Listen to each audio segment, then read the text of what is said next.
Tourism, as the world's largest industry, has the ability to engage people, strengthen their capacities, and build stronger and sustainable societies. Tourism generates millions of jobs and positively impact several other sectors, directly or indirectly. In terms of development, it has ultimate benefits of alleviating poverty, creating economic opportunities, promoting empowerment, fostering social and cultural exchange, and protecting our environment. According to the World Travel Tourism Council and the United Nations World Tourism Organization, I quote, "The business of tourism equals or even surpasses that of oil export, food products, and automobiles. It has become one of the major players in international commerce and represents one of the main income sources for developing countries. The global spread of tourism in industrialized and developed states has produced economic and employment benefits in many related sectors, such as construction, agriculture, and telecommunications. It is in this regard that effective destination management and tourism development are crucial in achieving our goals for the 2030 UN Agenda for Sustainable Development. This multidisciplinary public discourse is essential to determine better techniques in empowering people and transforming our destinations sustainably through collaborative approach. Discuss practical management techniques and methods that can be adopted to progress development in and around urban, low-density, or peripheral areas. Present best practices that can provide knowledge and innovative ideas to support communities. And lastly, to foster a dialogue amongst academicians, researchers, students, and the general public in achieving our goals through tourism. Dear guests, speakers, panelists, professors, students, international participants, ladies and gentlemen, the University of Aveiro, the Department of Economics, Management, Industrial Engineering and Tourism, Tourism Think Tank, in collaboration with Governance, Competitiveness, and Public Policies Research Unit, proudly welcome you to Forum 2019, Tourism Empowers Towards Sustainable and Inclusive Communities. In Portuguese, capacitação pelo turismo, caminho à sustentabilidade e inclusão das comunidades. We are broadcasting live from the highly renowned University of Aveiro. A very good morning to all of you. Bom dia a todos. I'm Rogelio Policarpio Flores Jr., Research Fellow, and from the organizing committee of today's event. Today, we will have meaningful sessions of presentation, session, and discussion. To open our forum, let me invite our distinguished guest speakers to proceed here on stage.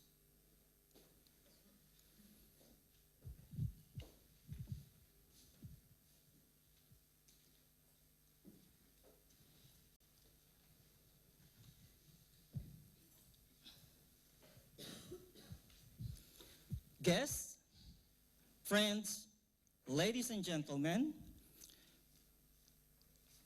our hardworking and innovative Vice Rector for Research, Innovation, and Third Cycle.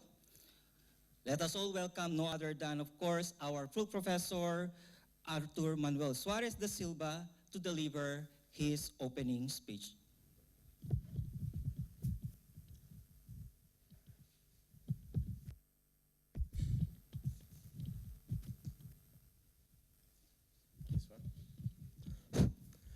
Good morning.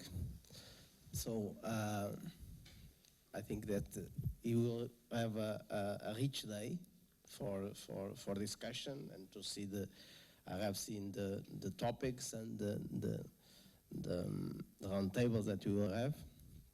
But for a chemist, it will be fine if I could stay all the day to see and to learn something about tourism and.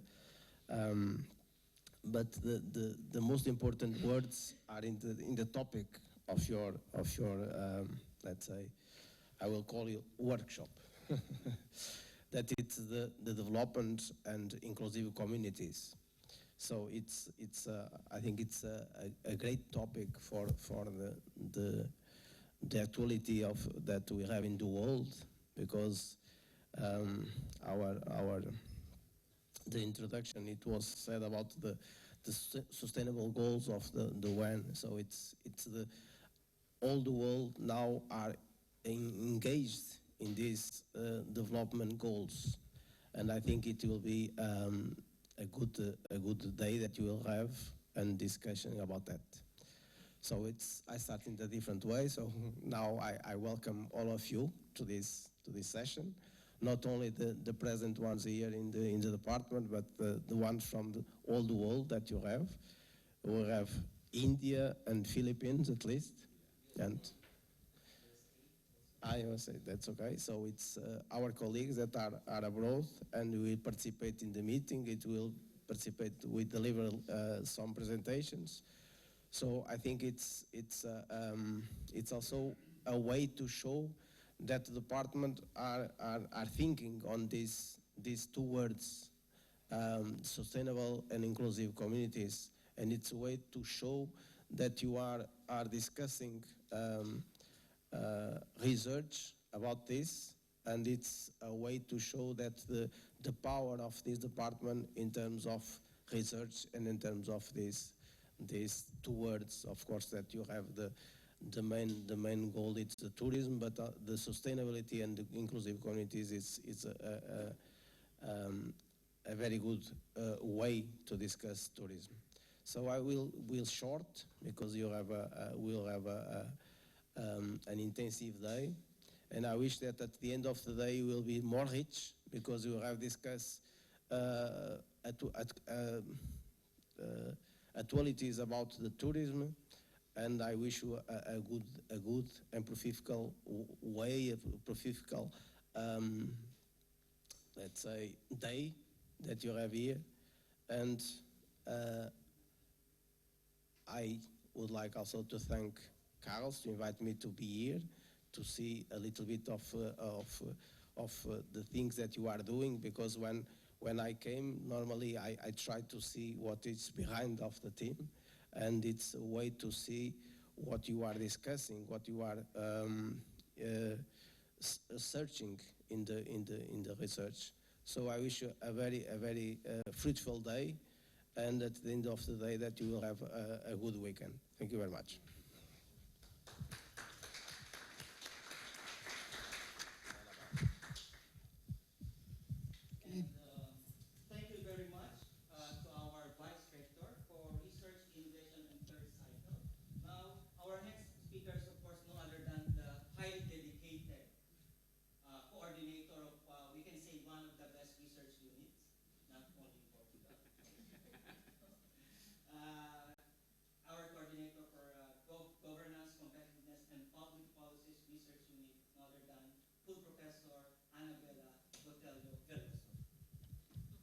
Thank you so much, Rogelio. Good morning to all.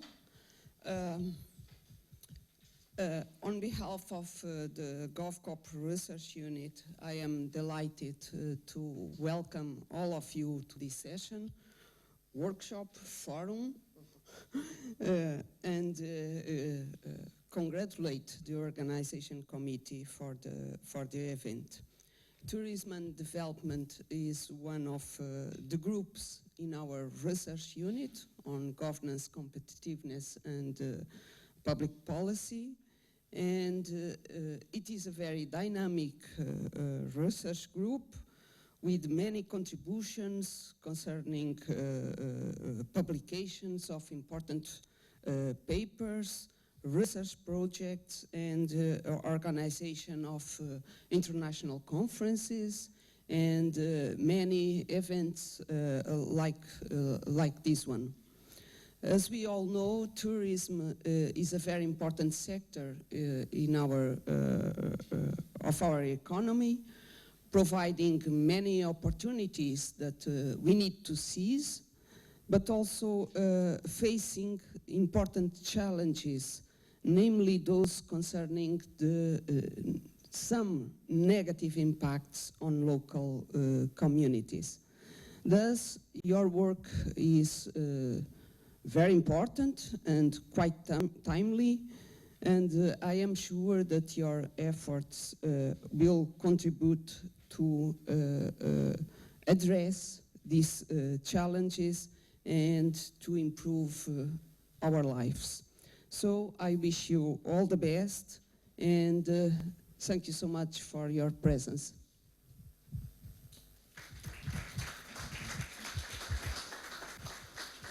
Thank you very much, Professor Anabela Botelho Veloso. Now, ladies and gentlemen, of course, to deliver the opening address as well, our highly motivated and energetic Director and Head of the Department of Economics, Management, Industrial Engineering, and Tourism, no other than Professor Manuel da Costa. Good morning. First of all, good morning and welcome. Let me start by thanking, of course, our panel, the Vice Rector, Professor Artur Silva. It's always a pleasure to see you here in the department, of course. Professor Anabela Veloso, Botelho. She's the leader of our main research unit in terms of the department. And let me also start by thanking Rogelio, that is doing a brilliant job. He has putting lots of energy into this conference. Let me also thank and welcome our speakers. We are going to have international speakers, and we are going to have some virtual Skype presentations. So thank you very much for you to join us. Let me also thank our resident panel. We are going to have, and I'm going to speak about this in a while, 4 people, 4 professors from this department representing 4 different areas. And then we will explain the reason why we have these areas and what sort of contribution we are expecting for this conference. Let me also welcome and thank our colleagues from the department, professors from this department, and researchers from this department, and the students and the organizing committee.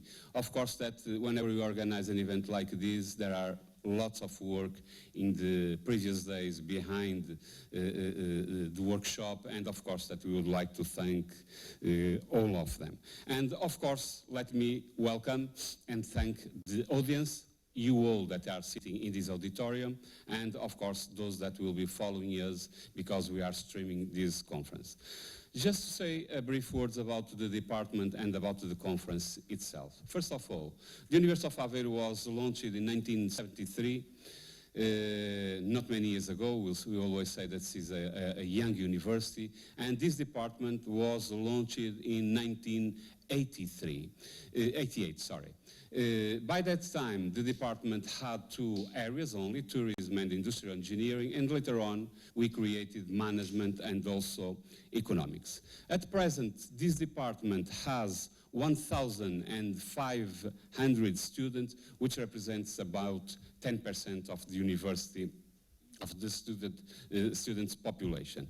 We have 4 main areas in this department: economics, management, industrial engineering, and tourism. And Of course, that we have a number of bachelor's, master's program, but this is about research, and let's talk about the PhD programs. The PhD programs, at present, we have 6 PhD programs in this department, and we have more than 220 registered students. Among them, we have the program, the PhD program on tourism, which takes about 25 students per year, and most of them come from overseas and, of course, from within the European Union. And therefore, and of course, we have a number in particular from Brazil, but we have also from Asia, like Rogelio from the Philippines. This year we have people from China, students from China, also from Indonesia, and from many other countries. And of course that we have internal researchers from Serbia, including from Serbia, and many other countries. As I was saying, this program is taught both in Portuguese and in English. So we are always speaking at the same time, I would say, Portuguese and English. So in this way, we can cover these 2 main markets. What are we going to do today? This is about research. And the topic you have in front of you is about sustainability. So basically, what we will try to do is to understand how tourism can expand in the future by taking knowledge, good practices, and methodologies from different fields. As we said before, this department has 4 main areas: economics, management, industrial engineering, and tourism. So initially, and we are going to start with our keynotes and these Skype presentations, and then we have 4 colleagues from the department. And we are going to ask them 3 questions.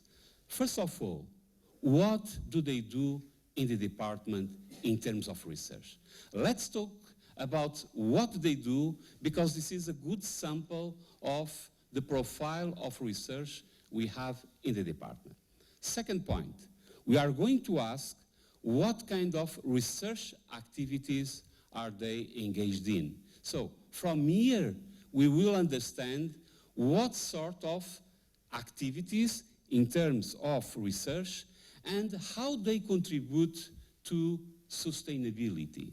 So the idea is to see how economics, management, industrial engineering, and tourism contribute to to a better and more sustainable world. The third question will be how this knowledge can be applied to tourism. Because, and let me be clear about this, nowadays we are always talking about tourism as an emerging area. It is certainly, from an economic point of view, tourism is very strong. It has muscle from an economic point of view. And also from an academic and scientific point of view, tourism is gaining muscle and is creating its own knowledge, methodologies, and etc. So what we will try to do is, and to see how different contributions from different areas can bring knowledge and can bring muscle to the knowledge in tourism. And therefore, we'll be discussing sustainability, namely because whenever we talk about the SDGs, Sustainable Development Goals, we are always talking about knowledge, talking about, for instance, energy, how to alleviate poverty, climate changes, gender equality, etc. So it's time for tourism to learn from all these areas and see how we can make the area move forward. So this is basically the framework for the conference, and this is what we'll be discussing this morning. Again, thank you very much for coming. It's a pleasure to see you all here, and thank you very much to all those that will be following us by the internet. Thank you.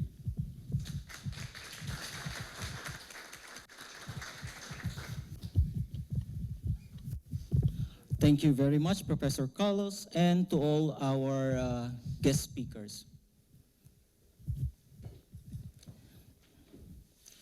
Now, moving on to the first part of our session is about the online presentations for our speakers. The first one, we will have Professor Toney K. Thomas from Mahatma Gandhi University.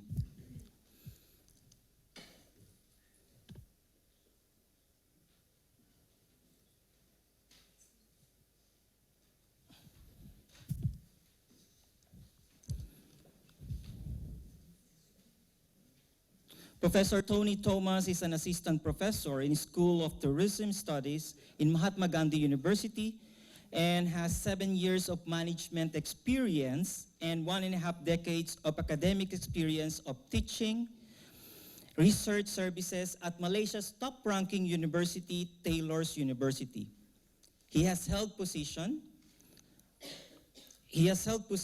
in a program director, deputy dean, and head of school, and has had extensive experience of developing new interdisciplinary hospitality tourism consultancy for regional universities, curriculum development, as well as event management. One of the notable achievements of his academic leadership is to position Taylor's School of Hospitality, Tourism, and Events in the top 14 in the world QS World University ranking. He has researched extensively in Malaysia, India, and Ethiopia, and is the author of 50 publications in peer-reviewed journals and conference proceedings. He has 3 book chapters and has held a number of international grants and fellowship. Professor Toney was also a consultant for the Pacific Asia Travel Association Nepal Tourism Rapid Recovery Force, and the recipient of one of the most prestigious awards from the PATA Face of the Future. Taylor's University in Malaysia recognized him for his teaching and research excellence by awarding the President's Award of Excellence in 2010 and 2011. So hopefully we yes. Hi, Rog. Hello. So How are you? Professor Toney Thomas, bom dia. Yes. A very good morning from the beautiful Aveiro, Portugal. Okay. Just give me a few seconds. We're just trying to connect the video. Sure.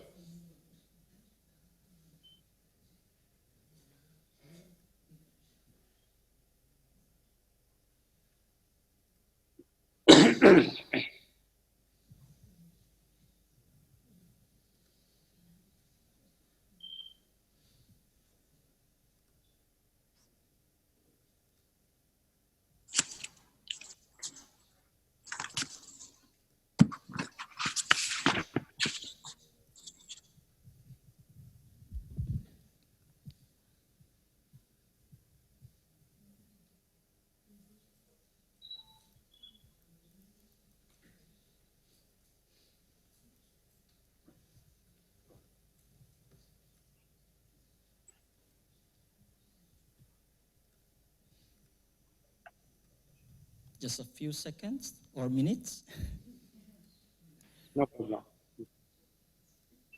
This is the thing about technology. Sometimes you need to really miss this. This.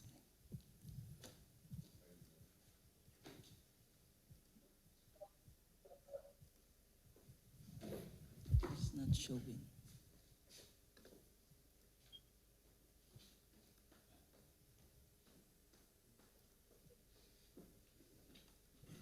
It's not showing.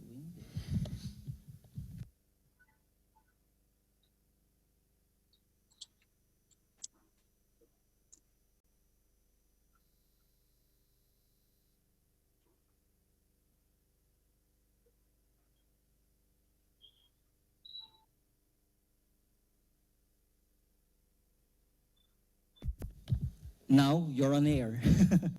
Thank you so much. Yes. Okay. Thank you so much. Professor Toney Thomas will present or talk about more of equations of equitable tourism, building the cases. So Professor Toney Thomas It's your Yes, turn. good morning, everyone. Can I start now? Can you see my screen? Yes, yes, Can I start now? yes. Okay, good morning, everyone. Those who are on the West, Europe, Americas, as well as in Africa, very good morning to all of you.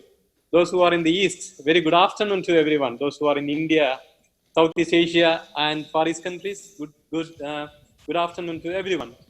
My 12 minutes is going to discuss about the topic on equations of equitable tourism, building some cases.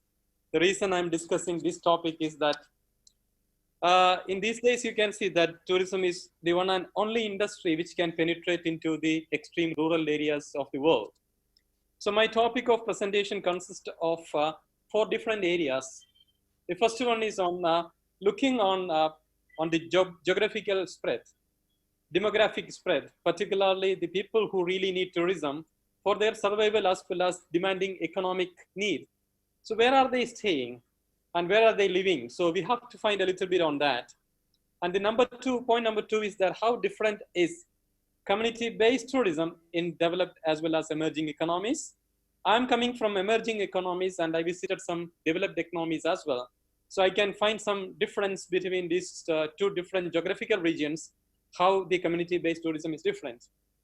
And the third one is how tourism penetration to the emerging economies, how the trend is moving in these days, particularly when we can see that there is a tremendous growth in tourism industry in the emerging economies.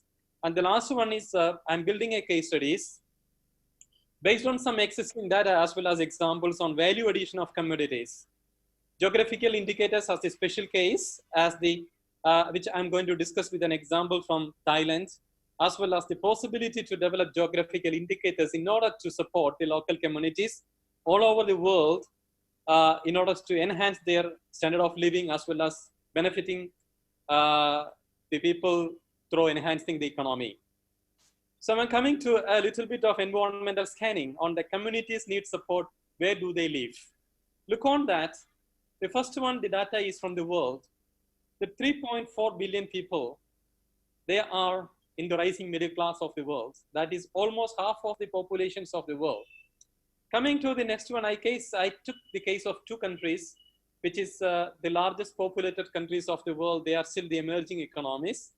That almost 68% of the people from India, they're in the rising emerging economy category. And the next one is in China, that is almost 45%. And I don't want to discuss further about what is in Africa as well as Southeast Asia, Far East countries and rest of the world. We can even see that there are a lot of countries which is having the rising economies. On my right, you can see that this is not a poverty index. Rather, this is called as a people that they are in the middle class, but they really need support from different sources.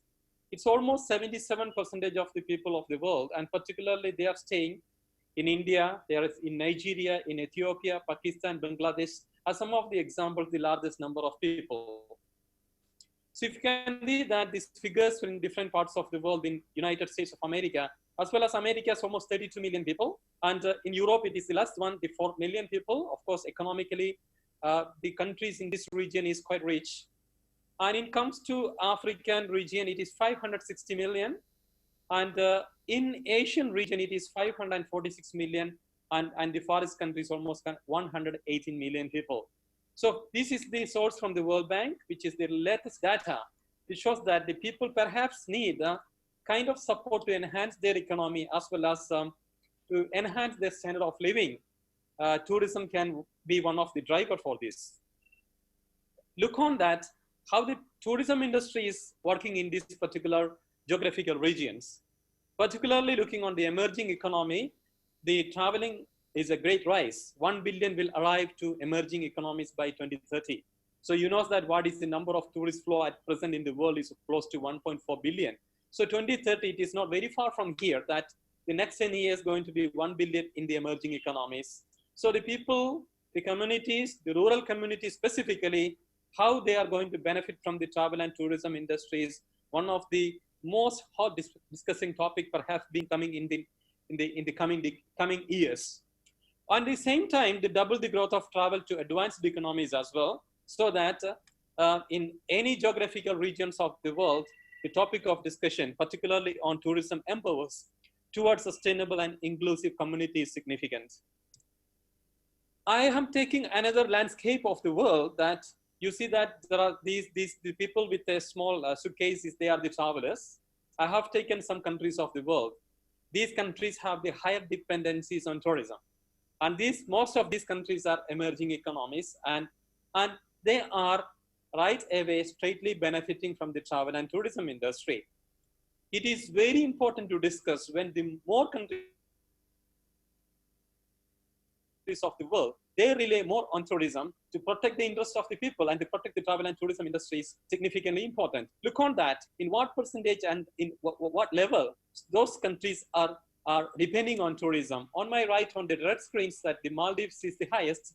It is almost close to 40%.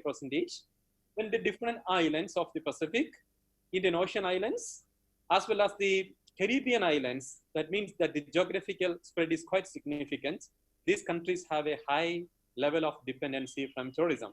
And you look on that, these countries are not the developed countries, rather this is emerging economies or the LDCs. They have a higher dependency on tourism. And in Southeast Asia, the one is depending and increasing, relying on tourism faster is Cambodia, which is almost 14%. And the people traveling particularly in the region, rather than taking a long haul trips in this particular area. And what is that? Because the discussion point is that inclusive communities. I did some search, I did some studies on that. How to define this rural community or the inclusive community, particularly those who need tourism and support. They are mostly connected to agriculture. Farming is one of the main occupation, primary occupation. They have a social solidarity. That means that they have a high level of social bonding. The societies are connected. They know each other. Status and prestige is something important for them. Normally, they will have an economic hardship because the income from farming as well as its related occupation is not standardized always. Rather, it goes ups and downs. So normally, the society will have an issue of economic hardship, and they have the less tolerance in changes. A positive or negative changes, normally these communities are less tolerant, and communities are incomparable. A community in Europe, Africa, Asia, or America, or any parts of the world is significantly different. Next one is that the concept in practice. I did a lot of research on that. What is the result of the community tourism at present? And the finding is that large majority of the community-based tourism initiatives enjoy very little success. And this is particularly seen in emerging economies, very little success. So we need to really look on that, what is the reason for it. CBT initiative is collapse after funding dries up because the emerging economies, the CBT, community-based tourism, or inclusive communities based on tourism is completely based on the injection of economy to the society. That means that mainly the projects funded by the different organizations, or the nations, or the group of nations. When there is no funding, perhaps there can be a reason for collapse of community-based tourism. And another reason for the failure is that it is not directly not linked to mainstream tourism. Community tourism sometimes stand alone. It is not connected to the mainstream tourism, so that there is no easy flows. That means that it always stand alone, and there is no flow. It dries up and it fails. And an example from the United States of America, there were 200 CBT projects. You know that United States of America is definitely a developed world, economically rich. However, even they see that 5% occupancy for 200 CBT projects. That means that it is not significantly contributing to the community. And it same happened in the Latin America as well. This is also because of the funding as well as governance system exists in that particular geographical region. And accordingly, I have distinguished the community-based tourism in the social setting, both advanced economies as well as in emerging economies. Look on that, the chances. This is not a forecast. This is not a predictions, or this is not a prejudice. Rather, based on the literatures, this is what we can explain. Advanced economy, it's always the tourism is connected with the mainstream tourism. And because of that reason, the rate of failure is very less. They accept they accept tourism as one of the main source of economy. That is, the people are empowered, they accumulated the skill. Normally, it is highly structured, and it have a greater community cohesion and socially adapted because they accept tourism as an industry, and it always have a measurable outcomes. That is the structure of community-based tourism in the advanced economy. But not prejudicing that, definitely we can have the failure examples, but comparing to emerging economy, it is very different, because emerging economy, it is a need, because it's a survival issue. So the people who are not trained or sometimes not wish to go for a community-based tourism, they still forced to go for it because of the euphoric test of foreign currency, because they need money to survive. And because of that reason, there can be some issues which we can note, that lack of empowerment, people will have lack of knowledge, particularly in very unstructured in some cases.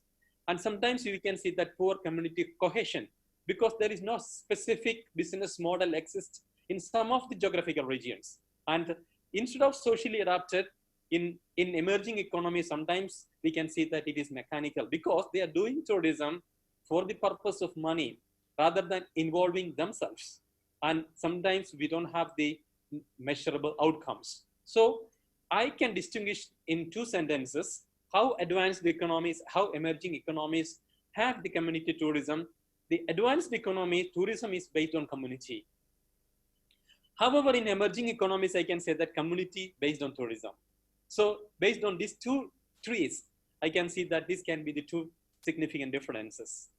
On my right, you can see that what are the different community-based tourism practices significantly existing in some of the developing economies. You can see that in Brunei, it's mainly on accommodations related business, longhouse.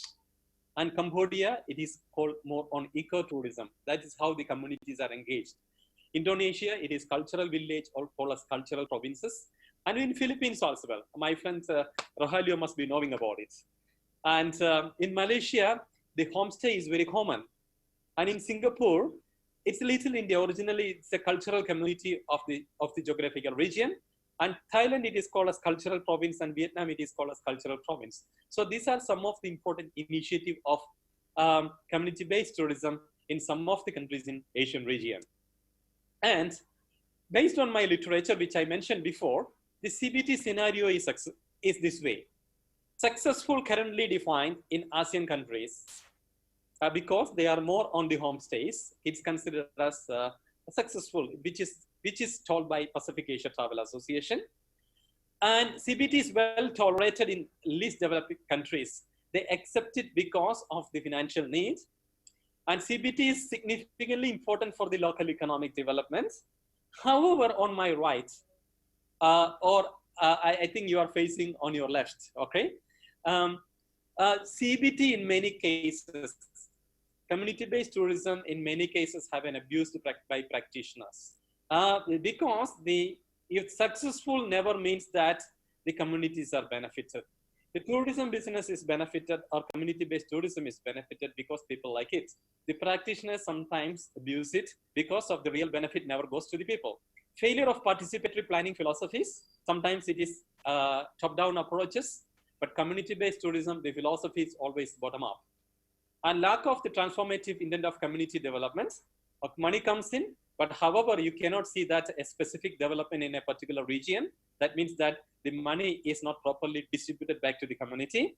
And internal power struggles of competing values. Okay, society having values and they have their own power struggles, and accordingly internal competition exists. And driven by economic imperative rather than any kind of socio-cultural imperatives. And it is sometimes failing because by not preparing the community to serve the market. So this is what the literature says about the scenarios of the CBTs in all over the world. I have my own example here. This is in Indonesia. If any of my friend in Indonesia, I think this is a good example, which I said, this is Bali. And being visited to Jatiluwa rice terraces, this is one of the World Heritage sites. And I click my camera there because I saw a very beautiful moment there. A person is carrying fodder. However, after clicking this one, he demanded me 10,000 rupiah. Okay, 10,000 rupiah. It is a fact. I always present this slide. It's a community-based tourism. Can you hear me now? Yes. Okay. It is community-based tourism in a UNESCO's World Heritage Site. A person coming from another country, it is a really shocking experience that I need to pay 10,000 rupiah. It's not very big money. It's a very small money. However, this is how, sometimes you will experience community tourism in different countries. A mini case of Barcelona. I've been visited to Barcelona. This is a picture from there. It's a La Rambla. I think that everyone knows about this place, particularly those friends are from the Europe. So the communities are engaging tourism in this particular way. That means that it is the reflection of the identity, it is the reflection of the culture, and it is a reflection of the heritage, and the communities are involved. I look on that mini case of Ethiopia. Of course, my friend Rogelio knows about it because we work together there. On my left, this is also a community-based tourism. So meet Gurmacho, that it is very close to Blue Nile River Falls. I went there. This is how he is selling his products. Rather going for education and rather learning something, but he can speak different languages, he is engaging in community-based tourism. And this is sometimes considered as highly unstructured. However, this is benefiting the communities in Ethiopia. Looking on next one is Malaysia. This is one of the World Heritage Site in Malacca, which is having a significant Portuguese influence. And it is the cycle rickshaws. We call it a cycle rickshaws. This is the community engagement that people can go there, they can experience this one in this particular heritage site. And the last one is the most interesting part, which I'm dedicating this particular few slides to Kwan Virachi. He is a social entrepreneur who made a difference in community-based tourism in Thailand. I'm asking you, everyone who are listening me, that this is a pineapple. How much you will pay for this pineapple? Of course. So how much? €5. You will pay for €5 for this pineapple. Perhaps you're right. A pineapple, you cannot pay more than €5. Right. If it in India, you cannot pay for more than 60 to 70 rupees. If it is in Malaysia, they cannot pay more than 10 ringgit. Or it is in US dollar, you may not be able to pay more than $6. Okay, so this is the scenario. And it is an agrarian commodity, and actually price was before coming to this social entrepreneurship project, it was 8 Thai baht. That was almost equivalent to €0.25. That means that €0.25 is, that you mentioned me 4 to 5 or 6 euro we can pay for a pineapple, but it was sold for just €0.24, means that it is nothing. It is not directly benefiting to the community. So the Kwan Virachi's involvement was on this issue. Then it is coming related to the community-based tourism. He made a social entrepreneurship approach and techniques. And after making this one, 100 best pineapple was sold for a price of 1,543 Thai baht, which is almost equivalent to €46. It is much above what you think, correct, right? And the 9 best with the price of 15,430 Thai baht. That is almost equivalent to €460, right? Is that possible? That they made it possible. That you may ask what is 1543, because every point and everything in this pineapple have a value, that is value addition. 543 is nothing. This is the size of the island. 543, 1543, 540 is the size of the island. And the meaning of one is the luck, okay? So that is how the 1543 comes in. That is how 15,430 Thai baht comes in. You perhaps ask me that how it's happened. Okay, if you Google, you will find something. However, I met this Virachi in one of my conference, and I have a long discussion with him. So I'm sharing how he has done it through the social entrepreneurship projects. And this is Phuket pineapple, okay, in Thailand. And the pineapple is not sold just like a pineapple, and it is sold through a very expensive wine bottle. I think Europe, it is very common that, you know, how it is. So this is packed in this particular way, okay? And it has pendulums, okay? Metal pendulums. And it was promoted by celebrities.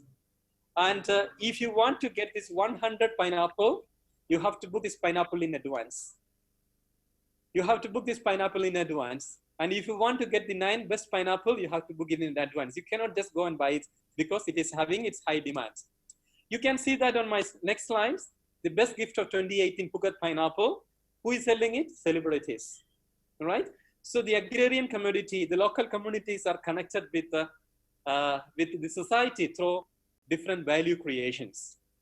And the end result is very simple, that a Phuket premium pineapple sold out in an hour. So that you see that the 8 Thai baht becoming 1,543, and even more value on that. This is possible. They made it possible, and this is now directly linked to the travel and tourism industry, because tourists are coming to see and buying this product from the local communities. So how the value addition happens, okay? The Phuket pineapple is one of the geographical indications, okay? And it is in demand because of its geographical location, its weight, shape, and taste. That is a unique selling point of the pineapple. And it increased the revenue for the farmers and conserved the unique character of Phuket pineapple without diluting it. And next is how they made it. Of course, that the first one is the value of the product. And it is one of the healthy pineapple of the world. And the box which is sold is made of wood with the same quality of an expensive wine box. It's a decorative paper packing. The package also includes Chinese card wishing good health and wealth. Bronze medal guaranteed by the provincial governor. Right, you see that a pineapple has so many additional values, and the final result is that in fact it is sold in a high price. 1,543 baht per piece. Because of the above and protection of traditional occupations, it increased the employment and eventually it support tourism. That is a scenario happen in Phuket pineapple. Let us look on that. My case point is that value addition of the CBT using geographical indications, because there is no direct studies conducted on that, how we can use these geographical indications in order to enhance tourism industry as well as to support the local people. Almost 9,000 GIs are in the world. Geographical indications are in the world in different geographical region. And there was a map, it is not displaying somehow. And in India itself, I'm coming from India, we have 617 geographical indications. But no one knows about it. They know that, perhaps I know that, you know that there are geographical indications, but what is the difference? What difference is these geographical indications are making to the community? That is my question. Okay, and they are either traditional products, it's produced by the rural community, marginal or indigenous community over generations, and it is more on agriculture based. And Africa have almost 60% people. They are engaged in some kind of farming activities, 60%, and in Asia it is 70%. So if we are creating value for these geographical indications, perhaps there can be a significant difference of the people, the community, the economy, as well as the travel and tourism industry in this geographical region. And majorities of these GIs are rural and indigenous community, and there has possibility of value additions. It can help to protect the traditional occupation, increase employment and local income, and enhance the value of tourism as well. However, it is not discussed directly in the travel and tourism industry, and there is no values are created yet. So point is that there are 1 billion tourists are coming to this part of the world in 2030. If you do something on value creation, it is not only supporting the people, but also protecting our traditional occupations like farming, agriculture, handicrafts related activities, etc. So the image differences, I look on that how this is different in European Union as well as in LDCs. In the European Union, the geographical indications have certain values. Its value is almost 2.23 times more than the actual price comparing to the non-GI products. That means that there is something happening there in order to support the people. This is a fact, okay? I obtained this information from the sources. And the case of the least developed countries, LDCs, is very different. Typically present low level of export capacity and productivity, combined with a low level of value addition content incorporated into the export products. That means that LDCs have a large potential because though there are geographical indications, the value creations have not done. If it is directly related to tourism, or else there is no value additionally created to support the people. That means that the geographical indication stays just as a geographical indications. My last point is that because my 12 minutes is over, my last message to pass to is that if we can support 5% of the rural population to transform, it's almost equivalent to 1 million community support. Just 5% additions of value of the geographical indicators or the farming or agricultural industry, the result will be 1 million community support. So just imagine that if it is 10%, 20%, 5 is the least, or 20 or 30%, you can see that this travel and tourism industry can support large number of local communities and rural populations of the world. That really makes the right meaning of the travel and tourism industry. Then we can say that tourism really empowers. That's all. Thank you very much.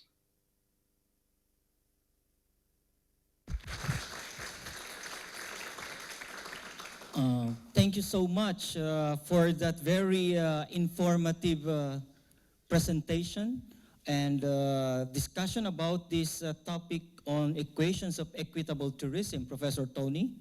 And we will have, I think, a few questions that that can be addressed to you. Sure. Do you have any questions about the topic on equitable tourism, community-based tourism? Yes, okay, we have one here. Okay, wait.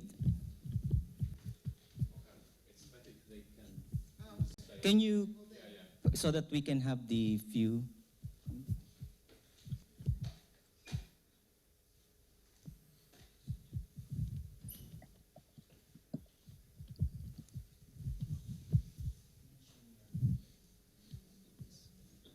Hello.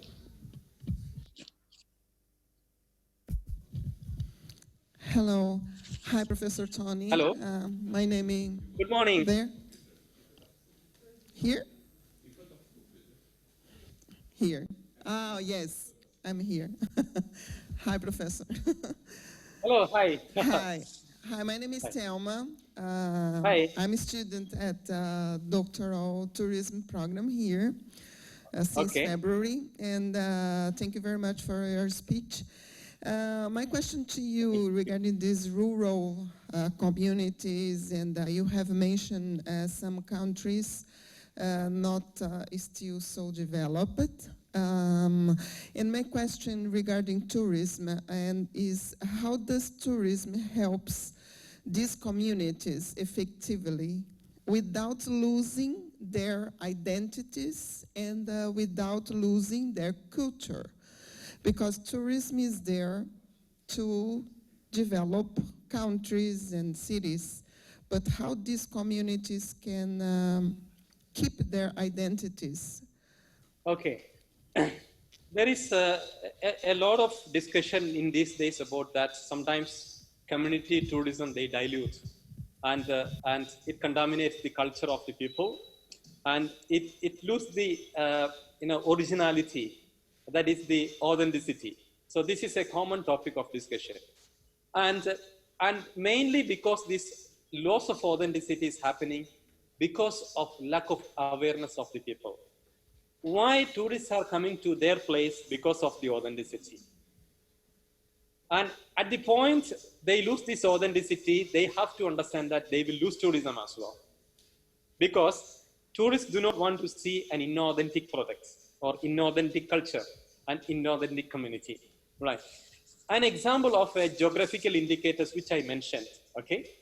If these GIs are coming from Africa or in India, any parts of the world, these products and it can be sold to the tourists only exists until there is a value. That means that the natural value.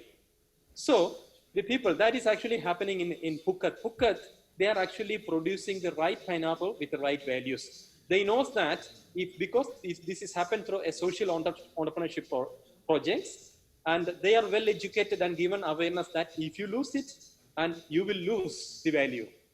So the best way is that create a proper awareness to the people. I know that it is not easy. However, they should have this one ratio, one formula that if you lose the authenticity, you are going to lose from the travel and tourism as well. So if we can properly communicate and train, and our policy structure of the different countries' governance, if it can support this one, definitely it can exist for longer time. And the example which I provided from the Thailand is that, which is directly supported by the government. The public sectors, actually they enforce, so they are actually promoting it. So, however, your question is very valid for me and the community who are listening is that we have more example of losing cultures. However, the gaining back is that create, educate, and practice appropriately.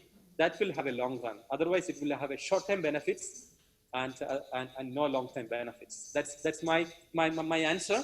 But if you ask me that, still it will dilute. Of course, it will, because it's a service industry, and the communities, when they are looking for money, that there is a high possibility to dilute this community-based tourism. I agree. Yes. Okay. Thank you very much. Right. Thank you very much. Yeah. Thank you very much for that question. We have another question, Professor Toney. Okay.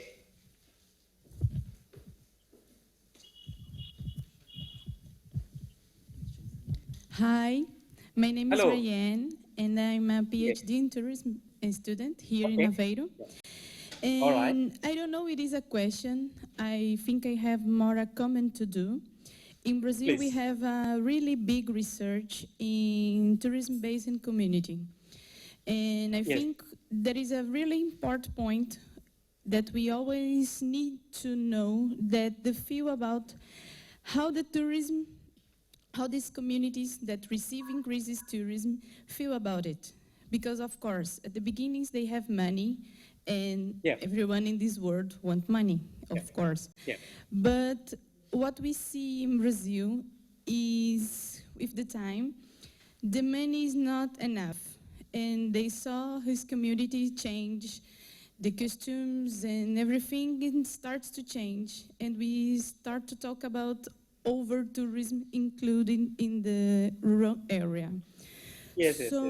I don't know, that is not a question, because I don't think there is an answer for that. But there is more a point to think that we need to think not about only the increased tourism in these rural areas, but how can we decrease the effect of the tourism, the changes that the tourism promotes in these areas. If you are have right. something to say about it. This is something, this is a very good comment actually. I know that this is not a question. And this is, I think that Europe is facing this problem these days. I read in some of the articles. Over tourism, and when the society, their socio-economic system changes, the society will change, it is true. It is like any other human beings. But perhaps this is one point which we have to conduct research. And particularly, I think that you are doing the research on that area perhaps. I don't think that there is a lot of research conducted. And particularly these issues happen in Europe recently, which comes into the news all over the world. And, but it is not witnessed yet in Asian region and some other countries of the world. So it's quite new, and it's a very new research topic. And I really appreciate that comment. And of course, looking forward to see some of the research in that area as well. Thank you very much. Thank you. All right. Okay. Thank you very much. So we have already the two questions because of the limited time. If you Sure. have further questions, we will address that during our panel discussion. Thank you very much.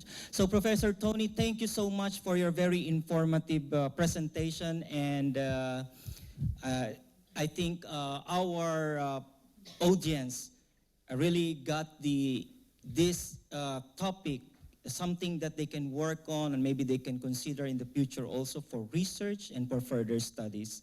So Sure. once again, Sure. we are very thankful for having you with us right now, Okay. all the way there from India. Thank you. And, Yeah, and thank of you. course, we are expecting to collaborate again in the near future. So you can still get in touch, I'm here. and we will move on to our next speaker. Okay? So thank Sure, you, please. and have a Thank nice you very day.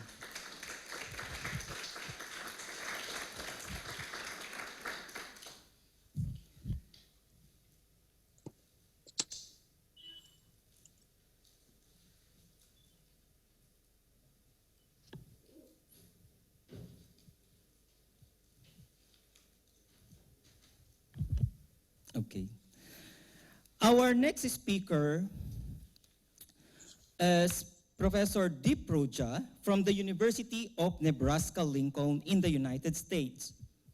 He will be presenting about the topic place branding. Professor Jha is the Director of Global Engagement and Associate Professor of Practice for the Hospitality, Restaurant, and Tourism Management Program at Nebraska. He is recognized as an international expert in luxury hospitality and tourism strategy. A sought-after speaker and presenter, Professor Jha frequently collaborates with government agencies and companies in the United States and around the world on training and consulting projects. He has been an invited professor in residence with top luxury brands such as the Venetian Mega Resort in Las Vegas, Oberoi Hotels in India, and Jumeirah Properties and Resort in Dubai, United Arab Emirates. At Nebraska, Professor Jha teaches hotel management, guest services, and hospitality law. An innovative educator, he launched a virtual learning project which currently includes 10 universities from 7 different countries. He is a recipient of the University of Nebraska-Lincoln's University Distinguished Teaching Award, as well as College of Education and Human Sciences Outstanding Teaching Award, among other honors.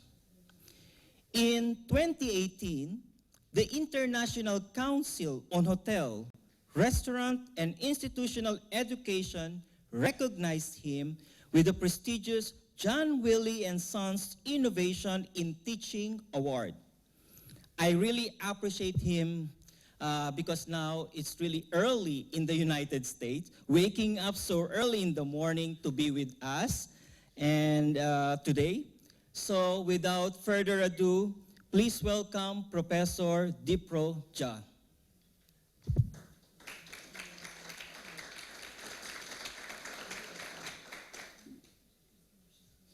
Good morning, Rogelio, and good morning to all of the colleagues there.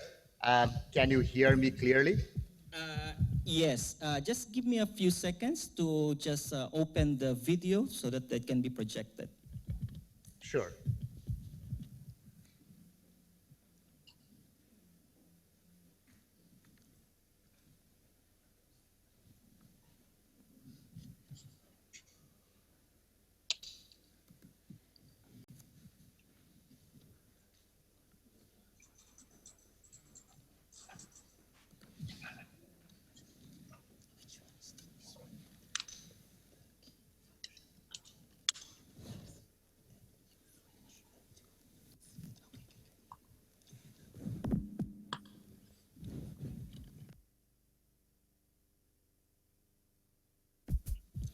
Okay, and you're live.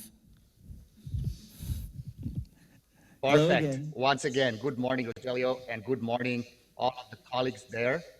It is a real honor and a great pleasure for me to be speaking to you today at your conference. I will be talking about place branding and specifically bringing to you a case study about Nebraska's new tourism campaign. I'll basically take you through the problem, the process, and the outcomes that have come out of this new tourism campaign. So give me just a couple of minutes. I will start sharing my screen so that you can all see the slides. So while Professor Dipra is preparing, we would like to remind again our audience and viewers around the world, we are live via YouTube, and you can check what's going on, and you can also watch it later. Thank you so much. Okay, Professor Dipra. Thank you, Rogelio. Dipra. Can you see the screen share? Yes, it's clear. Perfect. Thank you. Perfect. Yes. All right. Well, today you all are meeting to talk about sustainable and inclusive communities within the context of tourism. And I thought presenting this case study, which involves place branding, would actually be very, very, very helpful. So the United States is the largest tourism economy in the world, and we do have some very strong place brands. I have just picked two of them, which are probably more well known. I Love New York is a great brand. So is the tagline, "What happens in Vegas stays in Vegas." So the question is, how does a rural state like Nebraska, which is right in the middle of the country and which is primarily rural and agricultural, stand out or compete against giants like New York or cities like Las Vegas or even other destinations such as Florida or even macro destinations such as Disney? So the challenges are many and were many. So let's look at what are some of the challenges in place branding for this rural and agricultural state with only 1.9 million population. So 2 years ago, the Nebraska Tourism Commission, which is the agency that's responsible for promoting and marketing Nebraska as a destination, undertook this study and research. And these are the three challenges that they found out. First of all, ad awareness levels are extremely low. 4% when last measured in 2012. Familiarity with Nebraska as a vacation destination is low. And what was also very interesting is likelihood to vacation in Nebraska is very, very low. That means the state or Nebraska has significant challenges. And one of the things that they looked at is the portrait of American travelers. This is a study that has been going on for a long time. So as you can see, the intent to visit Nebraska in the next 2 years is really, really low. 2%, 3%, 2%, 4%. That means Nebraska has been the least likely state to visit. And they ran some focus groups and they come up with the situation where consumers don't consider Nebraska as part of the typical leisure travel category, and Nebraska has a perceived product problem. I have just put a quote here. I would like to live there, but I am not sure that I'm excited to go visit there. It is exactly the opposite of somebody saying, oh, I would love to visit New York, but I do not know that I want to live there because it may be too busy or too crazy for me. So Nebraska had an exact opposite problem when we talk about place branding or destination imagery.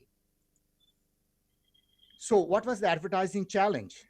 The challenge, therefore, was that any new campaign that they wanted to develop, it needs to be disruptive or pattern interruptive. Of course, any new campaign needed to capture the audience's attention and challenge Nebraska's perceived destination apathy. Also, it needed to be amped up and infuse energy. And one of the things that was very much required is that they also found out that the campaign should actually include humor and self-deprecation. That means laughing at yourself, like taking something negative and putting a positive spin on it. And one of the things that the research clearly indicated, or the outcome of that, was that what is Nebraska's unique sales proposition, and how can the state be positioned as a destination using core human values? Because values always transcend rational decision-making criteria, because people are always more motivated and inspired by values. That means what are the core human values in terms of influencing attitudes and behavior, underpinning decisions and choices, and how can those core human values be used to actually develop a new tourism campaign for this destination, which suffers from very, very strong visitor apathy and very low awareness. And as they were talking about values, one of the brands that they looked at is Harley Davidson. As many of you know, Harley Davidson is much more than motorcycles. Harley Davidson essentially positions their brand as freedom, and their motorcycles are basically a conduit, or basically an avenue to achieve that sense of personal freedom. And so the same kinds of branding positioning was being thought about, that, okay, it is not just another tourism destination, it has to have something more than that. And then now I'm actually sharing with you all of the different deep research that came out from all of the focus groups and other data points. So what they did is they not only surveyed recent visitors, but they also went and talked to prospects and lapsed visitors. That means people who have visited probably a long time ago and have never been back in Nebraska. And what they found out, that actually when they asked people to use attributes or adjectives or describe Nebraska, that they used words like honesty, faith, kindness, compassion, helpfulness, integrity, friends, family, love, respect. Once again, it is harking back to core human values. We are just not talking about a tourism product here. We are talking more about these shared human values, which appeals to a lot of people. And that gave to the rise of the word honesty. That honesty stood out again and again and again in terms of how people were describing Nebraska as a destination, or the people they have interacted with. Now, what is honesty? So then they had to really dig deep into the research to figure out how they can actually figure out what honesty exactly stands for. So in this case, honesty is standing for truth, for simplicity, and purity. So if you are looking at from a branding perspective, you see adjectives like candid, open, appreciative, beauty, unblemished. So as in your conference today, as you are talking more about inclusivity and sustainability, you see how a core human value like honesty can also be built into inclusivity and sustainability, where the research is clearly showing that here is a destination which is not shiny like New York or Las Vegas, but it is offering something very different. It's offering a self-aware, uncomplicated ability to actually enjoy oneself. And also when they're talking about words like pristine and unspoiled and authentic, there is also something very, very pure about it. And that leads us to this final brand diagram. Nebraska had the what, Nebraska had the how, but Nebraska was missing the why. That's the biggest piece of the puzzle. And that why is honesty. Why do you want to come visit this place? And that's where on the right-hand side of your screen, you will see the differentiated brand promise that Nebraska is a place for honest perspectives where people can really enjoy the simple pleasures of life, which basically led to creating this amazing new tourism campaign, which basically states, Nebraska, honestly, it's not for everyone. If you step back and think about it, that it is like what a destination is telling us that it's not for everyone. Isn't that the exact opposite of what tourism slogans are supposed to do? Like, is it supposed to appeal to everybody? It is supposed to say, oh, please come, everybody please come.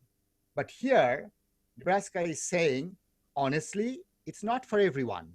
Why? Because in this case, it is basically appealing to those who are going to be enjoying what Nebraska has to offer. That means demonstrable honesty. And the one thing that I want you to kind of understand in this whole campaigning process is the technique of inoculation. Inoculation means highlighting something negative and putting your own positive spin on it. Like, how do you inoculate? How do you take something negative and putting your own positive spin on it? Look at this slide. You know, this is one of the campaign pictures. It says, famous for our flat, boring landscape. Because generally, people from the East Coast and the West Coast of the United States think, oh, Nebraska, it's the Great Plains. Everything must be flat and boring. But if you look at this picture, it is not flat and boring. There are two young people who are actually hiking through the spectacular natural hills in western Nebraska. And even in the proposition, in this campaign, they talk about that there are two kinds of people in the world. One who thinks Nebraska is just flat, boring, and nothing more than a 77,000 square mile, and the ones who don't. And basically what this campaign is saying is that if you are the second kind of person who wants to discover the pristine, rich, unspoiled Great Plains or the prairies of the United States, Nebraska is for you. And honestly, it's not for everyone. And so taking something that's negative, taking a negative stereotype, and then making something positive out of it. This campaign was launched last year, October 2018, and it actually went viral, incredibly viral, very, very soon. In late night talk show hosts like Stephen Colbert and everybody started talking about it. And the Nebraska Tourism Commission was getting actually requests from all the way from Australia and Germany to do radio and television interviews. And they came up with this remarkable outcome from this inoculation campaign. So coverage was phenomenal. Just the publicity value was 7.1 million. Travel guide requests spiked 317%. Even traffic through the visitnebraska.com website jumped almost 200% the 7 days following the announcement. Since then, site traffic has been really up, and the new campaign took off on April 1st, 2019, when they started releasing all of these ads to media and all. Site traffic is up 27%, which is phenomenal. Also, another measure of the success of this place branding campaign is lodging tax, which basically hotels charge 1% lodging tax, which funds the Tourism Commission. So actually last year was a record, all-time records in terms of lodging tax collection, because there are more people now paying attention to this campaign and coming and visiting Nebraska. Yeah, which is absolutely, absolutely incredible.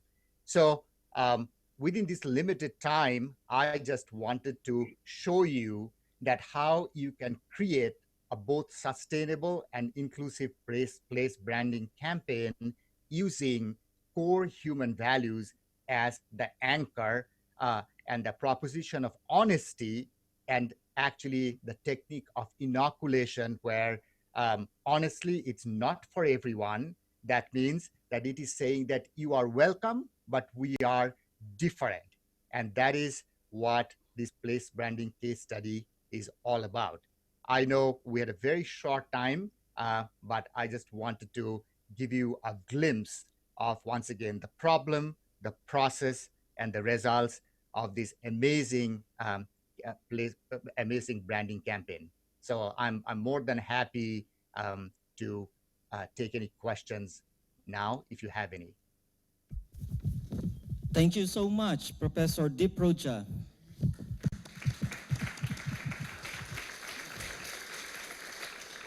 And it's quite interesting that we have this topic also with our theme about sustainability and inclusivity, and how really branding, marketing, as the marketing itself will really be put into towards creating a sustainable and innovative destination. I think we have some questions.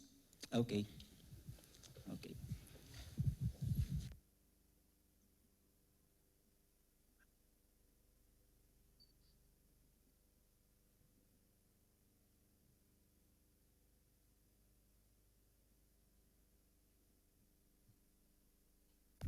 So, I'm into the right place?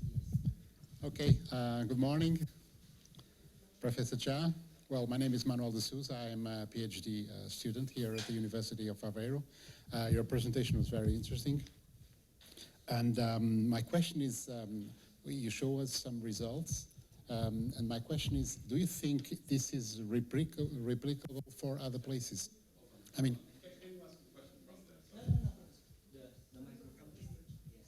my question is if you think we could use the same kind of methods applied to other places around the world.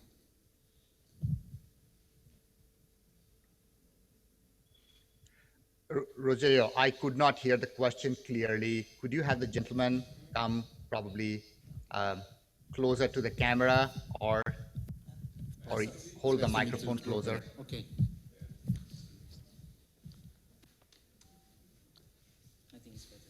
Well, hello. I think it's yes, now I can hear you clearly. Okay, I'll repeat. My name is Manuel de Souza. I am a PhD student here at the University of Aveiro. Thank you for your presentation. It was very interesting. And my question is, do you think the same principles, the same criteria can be used to promote other places apart from Nebraska? Oh, absolutely. I think using core human values to brand a destination is a phenomenal idea, because people do not remember information, they always respond to stories. So, and core human values are always about stories. So what kind of a story is the destination telling, and who are they appealing to? So Nebraska is exactly what I call an un-Disney destination. That means Disney is all about gridlock and all about mass tourism. Here, a place branding is taking honesty as a core value. So I think there is a lot of learning from this research that has happened, that other places could use this concept of looking at what core values are associated with that place and how that can be used to appeal to future visitors. Does that make sense? Yeah, okay, thank you. Yeah, thank you. Thank you for that question. We have another question, Professor Dipra. Sure. Good morning, Professor Jha. My name is Raquel. I'm also a PhD student in tourism here in Aveiro. And my question is, in a place that is branded with purity and honesty, how can scientific research in other areas of knowledge contribute to add value for tourism in a place that is branded on those values? Could you state the question one more time, ma'am? Yes, of course. how can other areas of knowledge, how can scientific research contribute to a place that is branded on purity and honesty? What values can other scientific research in other areas contribute for that? Sure. I think there is tremendous opportunities for other scientific research to contribute to a place which is like what you said, which is built around honesty and purity and unspoiled. I mean, one of the slides that I showed where they're talking about, how is honesty broken down in terms of truth, in terms of simplicity and all. So if you take each of those adjectives, you could actually create separate research questions. And those research questions can be taken from a social sciences angle. It could be anthropological. It could actually have a business inference, like can you monetize each of those? Like, how do you monetize honesty? How do you monetize simplicity? So there I see lots and lots of opportunities, be it natural resources, social sciences, anthropology, tourism, of course, business, and I would even say a research in community or rural tourism could benefit from that, in a sense that rather than just looking at destinations as a product, why don't we start looking at destinations as a value? Does that make sense? Yes, I think so, because it's really important, the creation of value for the community, how you take it back to the community. Thank you so much, Professor Jha. Yeah, that is correct. Thank you so much. Thank you so much. I think that's it. We have 2 questions for you, Professor Dipra. And of course, we will address some of the other questions later on during our panel discussion. And once again, from University of Aveiro, we are very thankful for your, presence with us here through live streaming. The same with Professor Toney. Okay. Yeah. So, and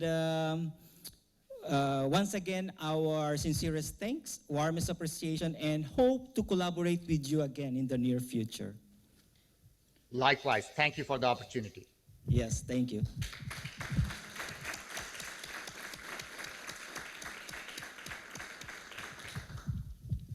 Thank you so much.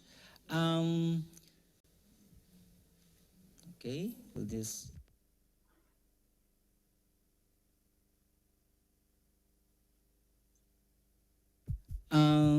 Due to an emergency, so our third speaker cannot really present at the moment, so our apologies for that. So hopefully in the other session or event, he'll be able to make it. It's just really urgent at this time, so that's why we extended the timing for the 2 speakers. And yet, don't worry, we will have the discussion in the panel later on. If you have queries, questions, comments, and we have a lot of time, I think, to discuss about it. Okay? So thank you once again to our speakers, Professor Toney and Professor Dipra, from, of course, Professor Toney is from Mahatma Gandhi University in India, and Professor Dipra Jha from University of Nebraska-Lincoln in the USA.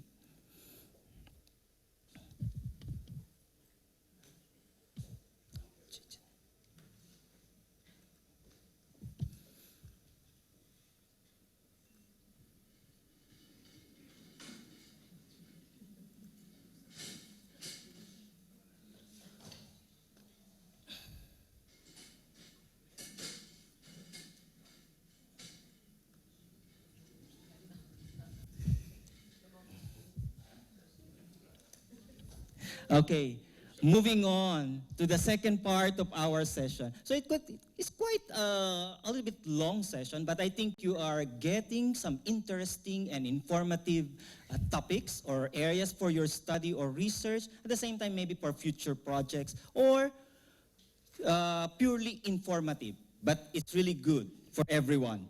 So let me, of course, move on to the second part of our forum. First, let me introduce the members of our panel.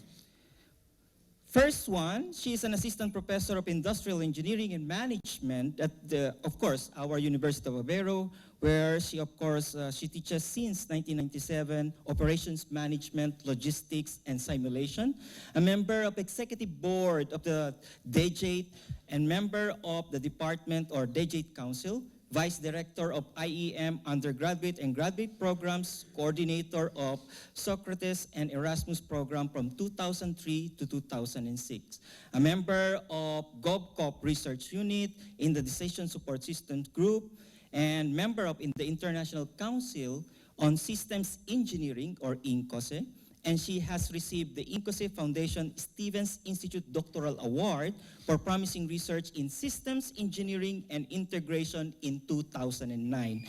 She is also a member of the IEEE, or IEEE Society, and the Portuguese Society for Operational Research, APDIO. Let's welcome Professor Ana Luísa Ferreira Andrade Ramos.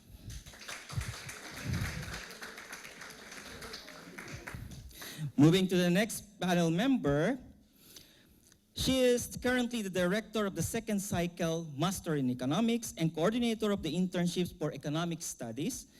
And she has a PhD in economics, of course, from the University of Aveiro since 2011. And she has written the subject on essays on energy, derivatives, pricing, and financial risk management. She's an effective member of the GovCop Research Unit and currently lectures finance, economics at the undergraduate and graduate, like master's and PhD levels as an assistant professor. Co-author of scientific papers in peer-reviewed reference journal, book chapters, etc. Her main research interests include financial and energy economics, energy financial markets, and behavior in finance and financial markets.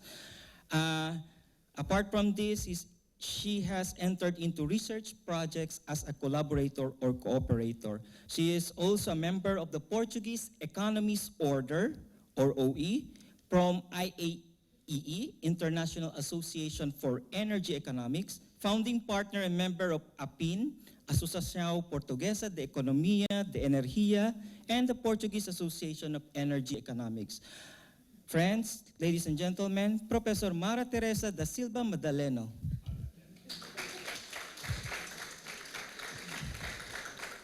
Moving on. The next member of the panel, of course, I think also famous as the same with our two panel members, she holds a PhD in tourism and an MSc in tourism management and development, both from the University of Aveiro. She's currently as assistant professor in our university and teaching several courses in tourism and hospitality management degrees. She's a member of the editorial board of Tourism, Journal of Tourism and Development, Revista Turismo e Desenvolvimento, the scientific journal of the department.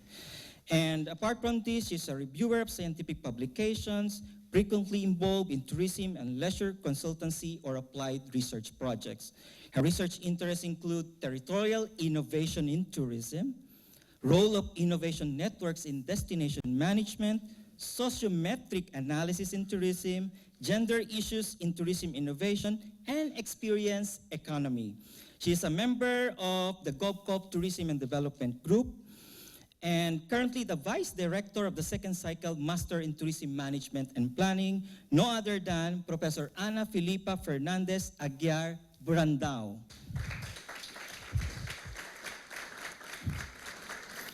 Next member has a PhD in Industrial Engineering and Management from FEUP, University of Porto, and MBA from Cardiff Business School in the UK, and an undergraduate degree in Computer Science from Universidade Portucalense.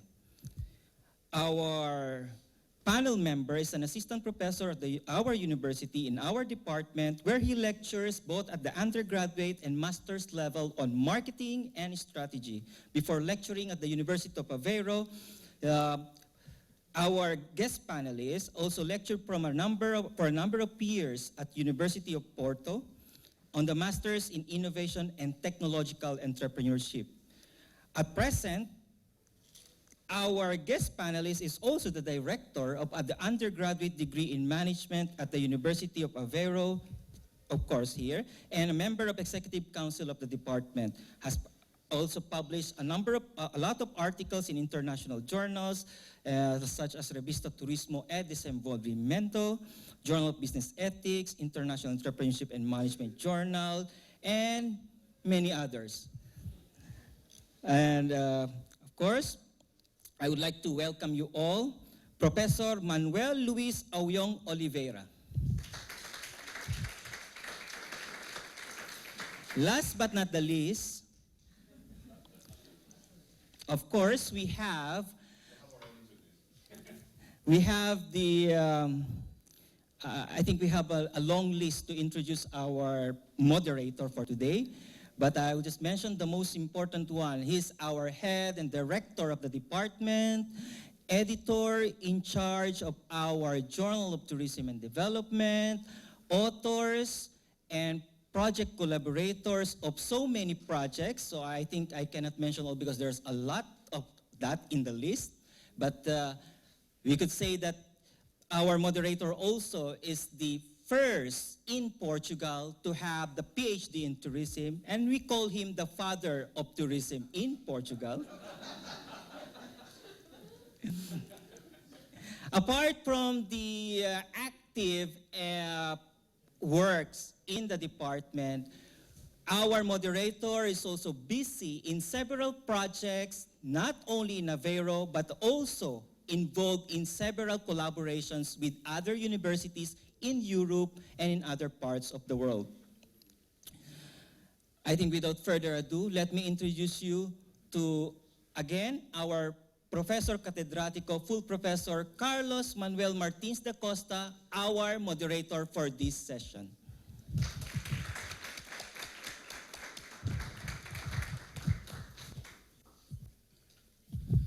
Well, welcome again. Thank you very much, Rogelio, for your brilliant presentations. We are very happy with this program, with this workshop, and now we have the second part of the workshop. As it has been said before, and let me sit down, the objective of this discussion is to understand how tourism may gain muscle with the knowledge coming from other areas. As I said previously, there is still a great discussion on whether tourism is a science or not, even because the way we approach tourism varies, and it has varied over the last decades. For instance, let me just tell you this. In the 60s, tourism was born and was influenced mostly by geography. People like Kristaller were some of the fathers of tourism, I would say, in the 60s. Then in the 70s and the 80s, we had very important schools, namely the University of Surrey, where the economic area gained muscle and it has the capacity to influence tourism. So from geography, I would say that tourism moved to economics and management. Over the 80s and during the 90s, there was a great discussion on whether tourism was influencing the society in the right way, and areas like sociology, anthropology were added to these areas. And again, you know, most governments were mostly interested in tourism from an economic point of view, and over the last decades there has been a gap between the interests of the industry, the interests of the governments, and most of the material that has been brought from the academia, and namely from geography, anthropology, psychology, and so on. So, here in Aveiro, we have a school it has its own identity. Tourism was born and was brought up under the umbrella, I would say, of economics and management, but we also have engineers in this department, or school, whatever you want to call it. In Portugal, we say this is a department, but from an Anglo-Saxon point of view, we say this is a school with 4 departments or 4 areas. named economics management and industrial engineering. So the objective we have today is to listen to our colleagues from the department, and basically what we are going to ask them, as I said before in the introduction, we are going to ask them 3 questions. First, what they do in terms of research in this department. That is the first question. The second one is, how does their work contribute to a better and sustainable world, I would say. Third question, how this work can contribute to sustainable tourism. So the idea is to look at tourism not as a isolated or a closed area, but on the contrary, we are looking at outside the tourism area. We are looking at tourism as a platform, and we will be helped by our colleagues, and they will tell us what they do and how they can contribute to this area, namely because we work under the same roof, I would say, and therefore we also have to increase our internal connections. So I think I'm going to start with Manuel. Is, I would say, the closest relative in the tourism area because he's from management, and in this department tourism has been mostly linked with management and with economics, and then we'll move to Mara, and then we'll ask Anna about industrial engineering, and then we'll leave Filipa for the end, namely because she can also summarize and because she works in the tourism area. So, Manuel, the floor is yours. We are going to give you maybe up to 5 minutes, I mean, no more than that. And then we are going to open the floor to you, and you can ask questions, and you can make your own remarks, okay, by giving us your own experiences and telling us what is your background and how your background can bring knowledge, new knowledge into the tourism area. Manuel, you can use this microphone because that one is not working. Thank you very much, Professor. Before that, those watching right now live, you can put comments and also send your questions on our live chat session there. Thank you. Good morning, everyone. Thank you, Professor Carlos, for your introduction, and thank you, Rogelio, for the invitation to speak here today. Thank you to all the participants and to my fellow colleagues part of this panel. So, tough questions, not too much preparation, unfortunately, for these specific questions, so it's a bit of a surprise. As concerns research, it's something which I have a passion for. I really like doing research. I wrote a recent paper about, for example, loyalty to middle management. I was a marketing director, and I've had middle manager positions in different companies. And there is not too much loyalty, I must say, towards middle managers because Portugal is a low salary country, has relatively low salaries. So an ambition of let's say, lower entrance employees to become a middle manager, so the middle manager will be under pressure, under a lot of stress to maintain his position, his or her position. I've also done some research, a lot of research linked to innovation, which was actually the theme of my PhD degree. I've also researched related to tourism, and as my wife is a very avid tourist, we travel as much as we can, and even though I don't at times like to travel so much because it involves boats and ships and airplanes, but I do try and do some autoethnographic pieces on my tourist experiences, which means that anything which involves the local cultures, I try and notice and analyze things which are not, let's say, normal to everyday practice back here in Portugal. So recently we've been to the Maldives, which was here presented here on the screen just a few moments ago. Australia, we've seen crocodiles in Australia, sharks in Australia. We've done a lot of traveling, and I try and write about my experiences linked to that. Because as we're full-time lecturers, we don't have too much time to do a lot of, let's say, applied research or go into interviews in companies. Like we had a lot more time when I was a PhD student, so not too much time now. So just try and write about my experiences, and I try and link also with other people in my research team to do that.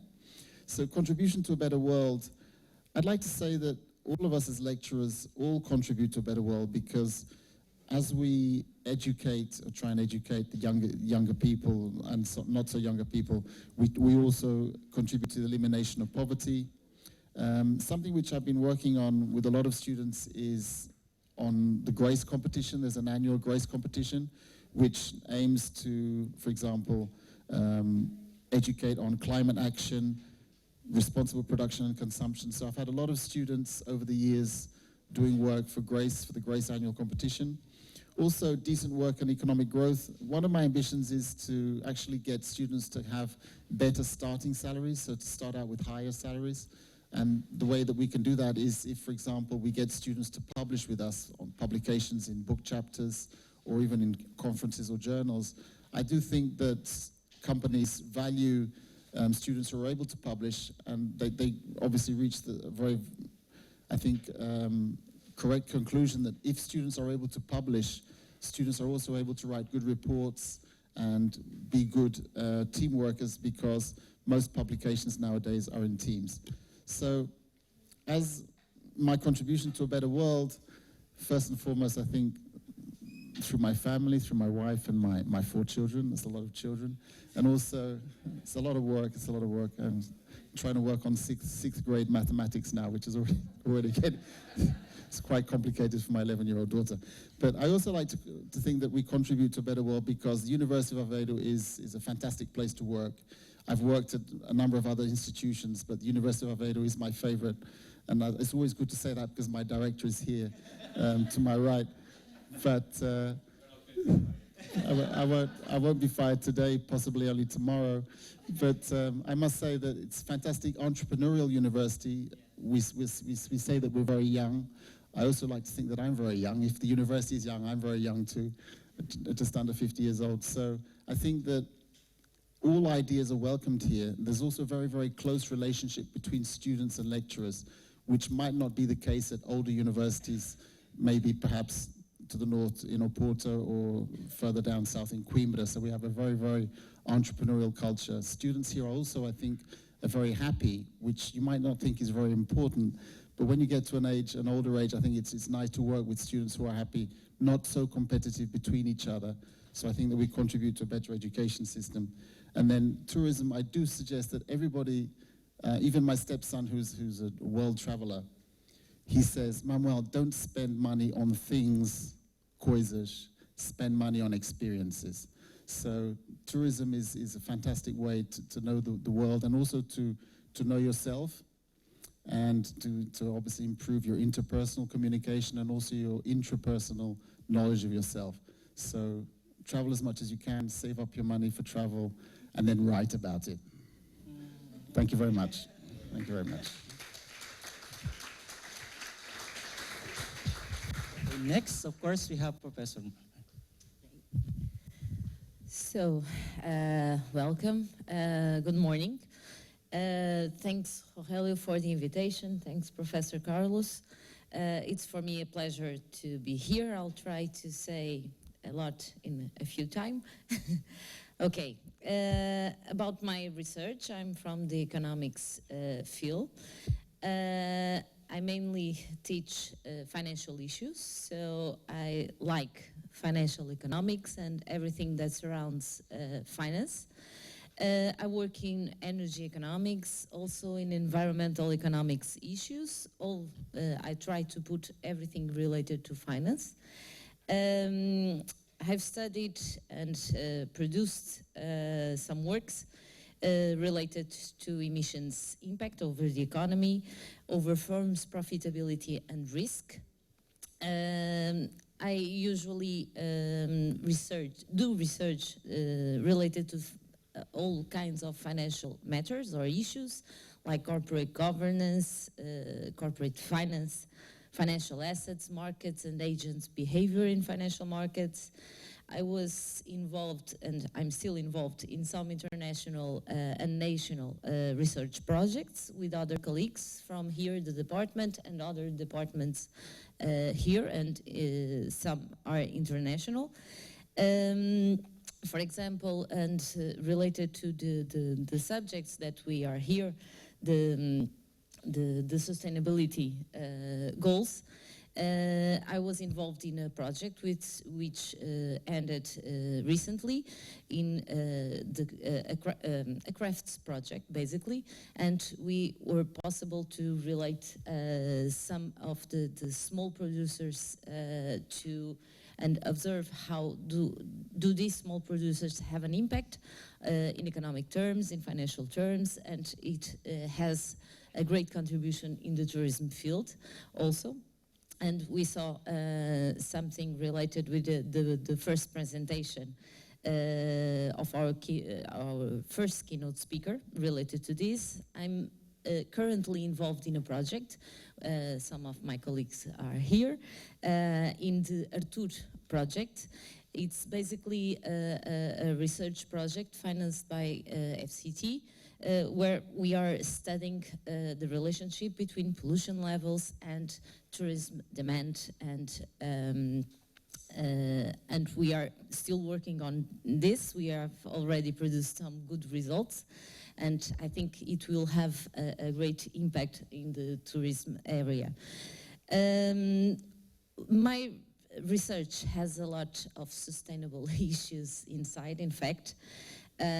Mainly how are companies adopting sustainable strategies and how do these financially impact these firms. Recently I have developed a research work with one of my colleagues here in the department, and we have noticed that there is a huge gap when we talk about sustainability issues inside companies. Mainly in profitable terms.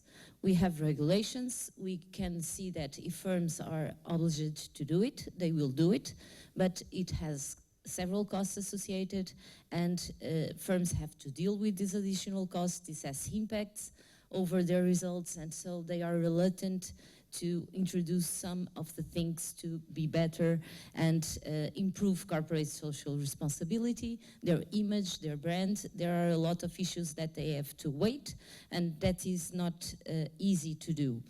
So I also work in energy economics, so mainly trying to see how the substitution of fossil fuels by renewable sources can have an impact in both economics and financial terms. And I also study corporate social responsibility from a financial point of view. How do these impact the results, as I said previously? And I think in the tourism, all of my research can easily be adapted for the tourism sector, because if we are talking about company challenges, we have a very important sector, which is the third one. So in economic terms, everything that we do for industry, we can easily adapt and study these issues in the tourism field. So there are a lot of challenges, hot topics that can be easily adapted also for the tourism sector, and I think that's it. Just ask you the question briefly, because I don't have a microphone. Is it difficult to link, tangible things like in manufacturing with the services like in the tourism industry? Is it difficult, you guys in economics, you do that, or is it difficult? I think the most difficult part is in getting the data, because the links are very easy to do, it's easily adaptable, and we can do it easily. But not all data that we need to produce good results are available, so we have to try to rearrange things and do whatever we can related to this sector. Unfortunately, I'm mostly quantitative, so I use data to work and to produce results, and sometimes it's hard to get the data that we need in the tourism sector. We are in Artur, we are exactly facing this problem, and not in tourism, we also have good proxies. We are doing this at the regional level, so nationally and also at the regional level. We can get that data through the database that we have available, but the most challenging part is the pollution measure that the Department of Environment is collecting, but it takes a lot of time because it's not all concentrated, so it's very hard to have everything that we wish. Okay. Thank you. Good morning. You are an engineer, just to establish the link. Yes, I am an engineer. Good morning to all the audience. Thank you very much for the invitation, Rogelio, Professor Carlos Costa, our national father of tourism. It's only boys in the family and tourism also, okay. And to our colleagues, it is a pleasure to be here. I'm probably tourist. I'm an industrial engineer, and I teach service operations management to the tourism students. So it's very good to interact with the service field. As an industrial engineer, we try to convert inputs into outputs and creating value to the different stakeholders. Obviously, industries need to be profitable, but they need to achieve sustainable principles like economic ones, environmental and social also. So nowadays, industries are incorporating these principles in their supply chains with such circular economy, low carbon emissions, social responsibility. But they have to create value not only for the final client, but also to the local community, to the local environment, to their employees. So it is a complex problem. From my perspective, I work with modeling and simulation for complex systems. So what is this? I work with the systems of big dimension, socio-technical, with a strong paper of socio-technical aspects, and with dispersed geographical teams. So we have teams working here and in other countries of the world. So it's our problems, our modern problems are like this.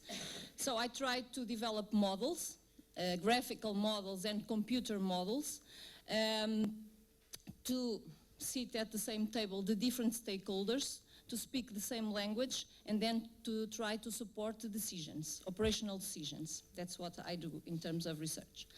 It's very interesting, the connection between what I do in industry and in the service sector, because industry is becoming more and more service-oriented. And the service sector is becoming industry-based, so we talk about the tourism industry. So this connection is very interesting, is quite of a challenge, and I think that the future professionals of tourism, our students, our researchers, will have many opportunities to explore and to transform the tourism destinations and the service experience, because the client wants to have a unique experience, want to develop a sustainable story, and want a strong tech side. They want technology in the experience. So it is a challenge, because we can have a client getting to the new future hotel in Porto, the robot hotel, robots doing the check-in and check-out. I bring a robotic suitcase that I don't touch, only at the hotel. But then in the next morning, I want to go to Douro to pick up the grapes. I want to go to pick olive and make my soap, my olive soap. And then in the next second, I want to put it on the social networks. And so I think that the tourist wants to have a strong tech side, but then to engage with the local community, experience the local habits. In terms of operations management, this is a challenge, because what is happening in operational terms? The key enabling technologies of Industry 4.0 are invading the tourism sector.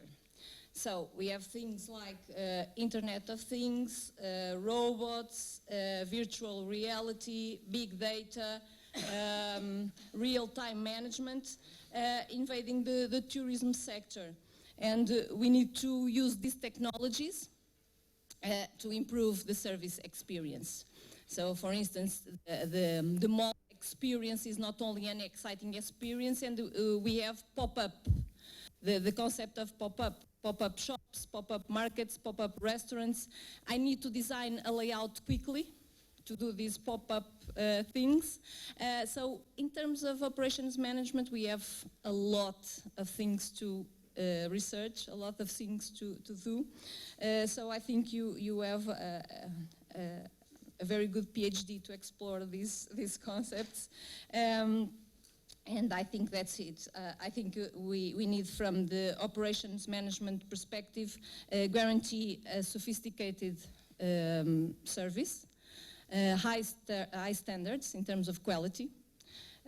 We need to improve productivity, and we use concepts like lean management, lean people, lean philosophy in tourism nowadays.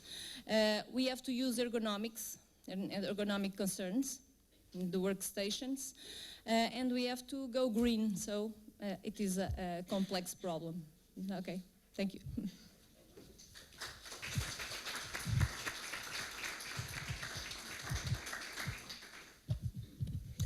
Good morning to you all. Thank you for the invitation, for being here today and to share some experiences in terms of tourism research with you. Well, first of all, let me tell you that after our colleagues giving us this innovative insights in tourism, well, thank you for the valuable insights. It actually, tourism is cross-sectoral and it is multidisciplinary. It is in our DNA to work with other industries, other sectors, other areas. So it is very important to have this type of meetings so that we can know where to find research gaps and to build successful collaboration in terms of research. So this is mostly important to our students. We have here many PhD students, master and bachelor degree. So I hope that you can pick up some important insights for your research projects from today. Most of you know me, but I'm going to do a sum up of what I'm doing in terms of research that is mostly connected with the topic of this conference today, which is sustainability and how can tourism contribute to sustainable development and to foster the inclusion and the sustainability of local residents. My main topic of research is networks and sociometric analysis. So I study networks in tourism and how collaboration and partnerships can contribute to different aspects of tourism development. The first topic that I work on, which was a topic of my PhD, is about innovation networks. Okay, so how can networks contribute to innovation at regional level, and how these outcomes can contribute to a more sustainable development of tourism destinations. Okay, so well, tourism is by definition an industry with low entry barriers. What this means is that anyone, even people that don't have a formal education in tourism, can enter in tourism industry and build their own businesses, their small businesses, and they can achieve an additional income and a better quality of life. It's what we call social innovation, when we contribute to people usually with less resources can enter innovation and can create their own businesses. But usually this is very hard to do if they don't have a support network. So it is very important to understand which are the agents in the tourism system and how they interact with each other, and the role of each one of these actors and how they can support more sustainable development, and fostering the creation of small businesses by local communities is very important. sometimes we think that maybe this is not very relevant because we are in a developed country. So we have many support in many areas. If we can develop a business or if we can be entrepreneur, we have a lot of support. But when we think about less developed countries, this is not a reality, okay? So there is a need to have a better support network for tourism agencies, agents to enter tourism industry. Other research that I'm engaged on at the time is related also, and here in a more environmental sustainable point of view, is about how can tourism networks contribute to the reduction of CO2 emissions and thus reducing the ecological footprint of tourists and tourism businesses as well. So here we can find some linkages with Mara's research and also what Luís also talked about. Well, Manuel, management is present in everything that I'm saying, so linkages are obvious, okay?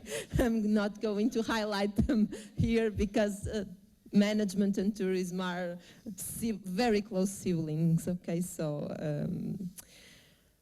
Also, a very important topic for research, and I have here a PhD student working on this topic, is also how can local communities participate in tourism planning, decision making, and development. So how to bring local communities to the center of the decision of the future that they want for tourism, okay? So this research is in the beginning, but I believe that in a few years we can have important insights as well. It is also important, and it's also a topic that I am working on in parallel with innovation, and it is a very close issue, is how should the structure and the structure of the tourism network should be in order to assure this sustainable destination planning. And here we are talking mostly about governance, okay? So how should we design and develop governance of tourism destinations in order to achieve this sustainable development? And when we are talking about sustainable development, we are talking about many different dimensions of sustainability. Sometimes we consider only environmental sustainability, but we should consider as well social sustainability, and at this time more than ever, and also economic sustainability of destinations and of the firms that are included in these destinations. And regarding this topic, or in line with this topic, and this is a research that we are doing here in the department, is about the over-tourism, the topic of over-tourism that is being, it is a hot topic at the time, not only in, we have here our researchers of over-tourism, so I couldn't let this go alongside this discussion.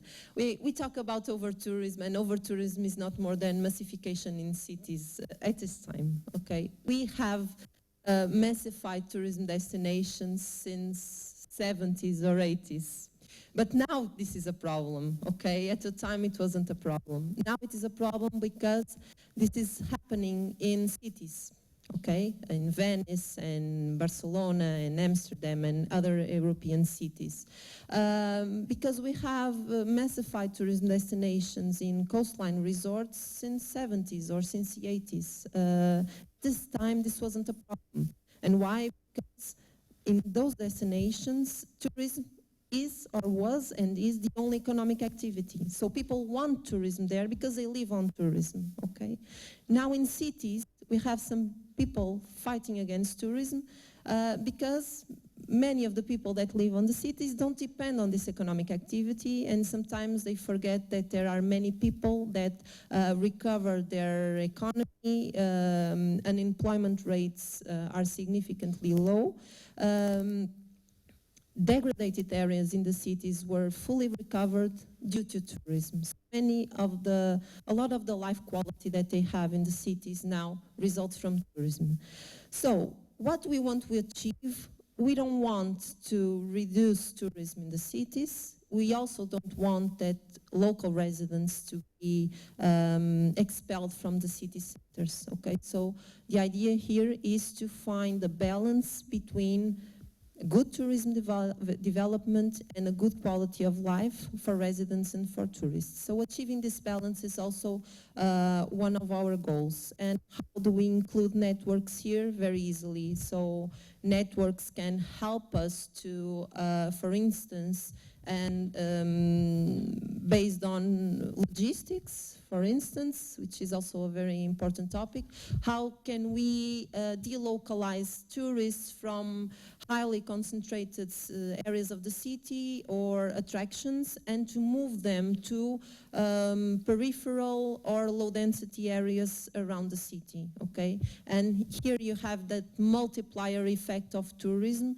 deconcentrated to other areas that will prosper with this economic activity, okay? And you have a spillover of development. So networks with the logistics and transportation and collaboration among the different agents, public, private, and communities, can also give a very important contribution for the sustainability of this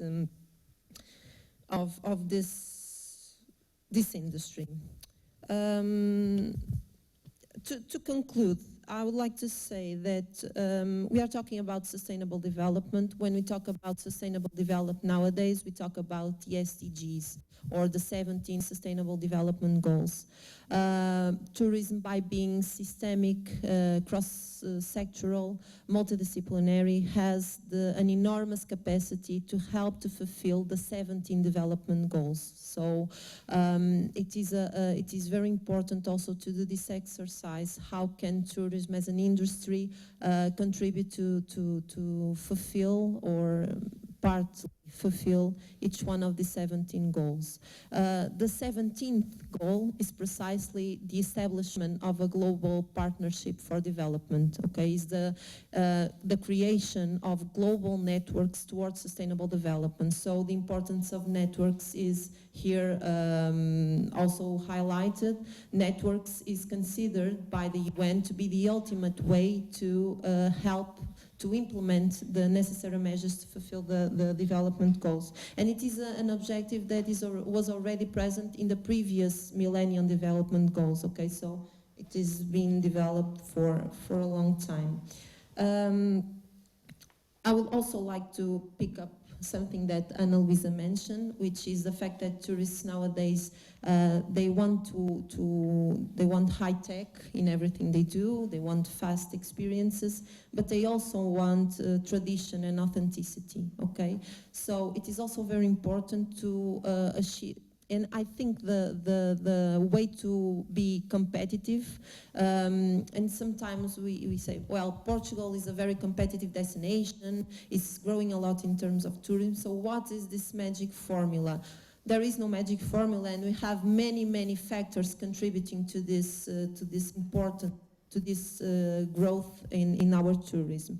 I think we have a very important balance between maintaining our traditions and the authenticity that characterizes us as one of the most ancient countries, and including technology and innovation, maintaining these traditions and this authenticity. And I think this is one of the most competitive factors that we have here in Portugal. So this is what I had to say. Thank you for your attention. Thank you.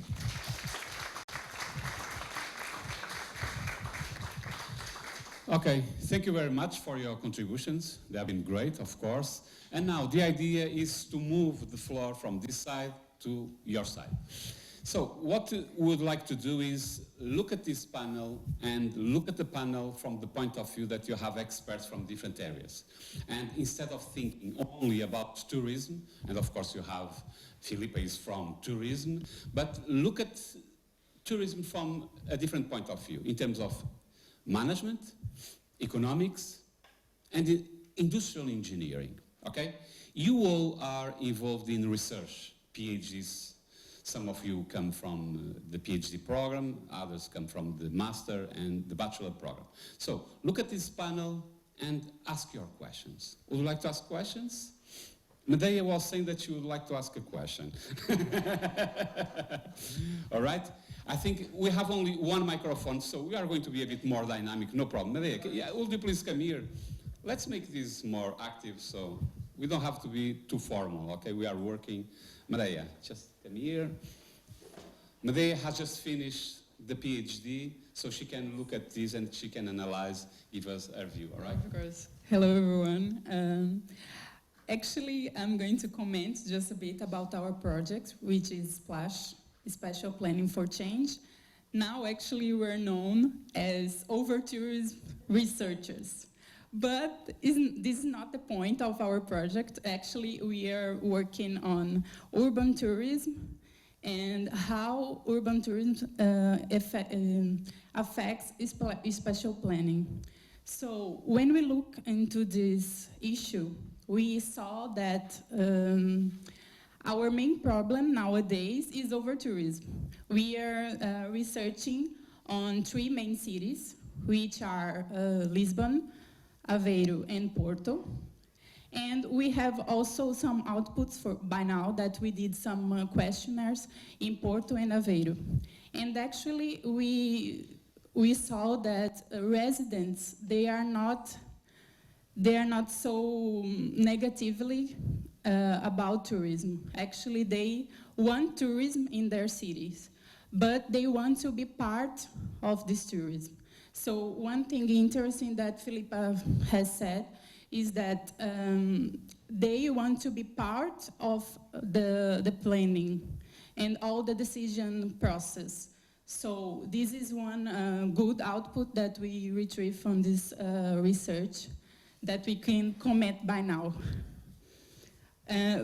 But actually, I'm here to do a question from the audience, from our online audience, that people are asking how climate change can affect tourism innovation. So this is one of the questions that I think it's transversal to some of your areas, and I think you all can comment on this. Okay, you are going to start with Mara, maybe, about climate change.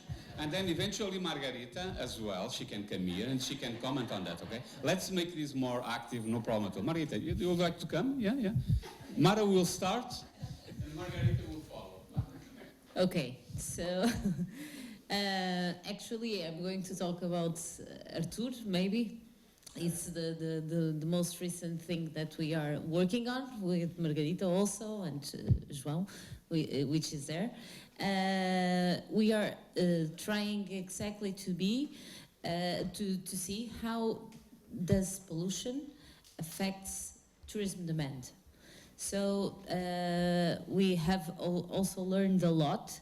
Usually me and Margarita work with emissions, but for the environment department, emissions are not a pollutant, so we need to concentrate on pollutants, real pollutants. So that's why it's being so hard to collect all the data from the environmental part, because it's spread out through the measurement units that regions and countries have, so it's being very difficult. So I think better than this project, for the question which was posed by the audience, I think there is no better than this. Climate change really can have an effect. We find different results in the literature. We are finding interesting results up to this moment, and I hope to have more soon. Okay, good morning. Thank you for the opportunity. This was not planned at all. Okay, as Mara said, and very well, tourism affects environment and climate change, but also climate change affects seriously tourism activities, because tourism activities are very reliant on environmental zones. So in natural parks, in coastal zones, and all these natural areas are being very affected by climate change. And by other side, as Professor Carlos referred, we are often dealing with intangible things. So in economics, we want to value everything, not because we like numbers, but because to decide to adopt climate policies, tourism policies, energy policies, we need numbers to convince policymakers, to convince academics, society, and so on. So how to measure certain things that don't have market, that don't have price, as a landscape, as a natural environment. So this is a huge challenge for us, how to measure these climate change consequences, how to measure pollution, air quality. This is not easy. Translate this on economic value. So we have some methodologies to measure these things that have no market as natural resources that tourism activities are very reliant on. So this is a very huge challenge for economics, and also we need the collaboration with other areas. But I think it's a very important input from economics to the tourism industry, and with this relationship with tourism, with environment and climate change. Okay, brilliant. Thank you very much.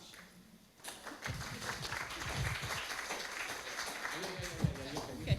No, just when I was thinking about it, I think that from another perspective, climate change can incite new business models and new business opportunities in tourism. I was thinking about Barra, our beach. We have here Tribo do Sol, for instance, small company, nature company, and they sell experiences. And so tourists go there to have a day of surfing, and then they go to the beach and pick up trash. And so I think that they feel that they contribute to this problem, this big problem, climate change, in a small proportion, but they think that they have that contribution. So I think that we can create new business opportunities. Okay, that's it. Well, this is very important. I was discussing that with my first year students yesterday. They are here today, so see, the class of yesterday was important. One of the things that I was telling them is there are some papers, some research on how climate change will affect specific destinations in the future, like 50 years from now, 8 years from now. So what we could see is that some areas will eventually disappear, especially islands and so on, and other areas that have specific tourism products, they will not be able to offer them anymore due to the increasing of the temperature, floodings and so on.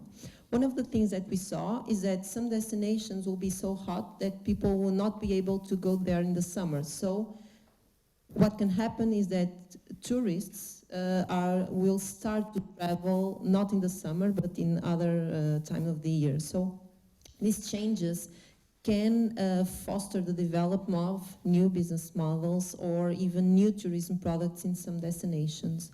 And at this point, I believe that anticipating these changes is fundamental, not only to prevent them, but also for these tourism firms to prepare to some eventual loss of their businesses, their income. So they can innovate, and I believe the question is how climate change can affect tourism innovation in the future, so by creating new tourism products that can anticipate these changes in the environment.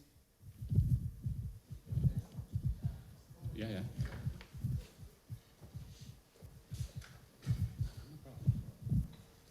Thank you, Professor Carlos. Just very quick comments.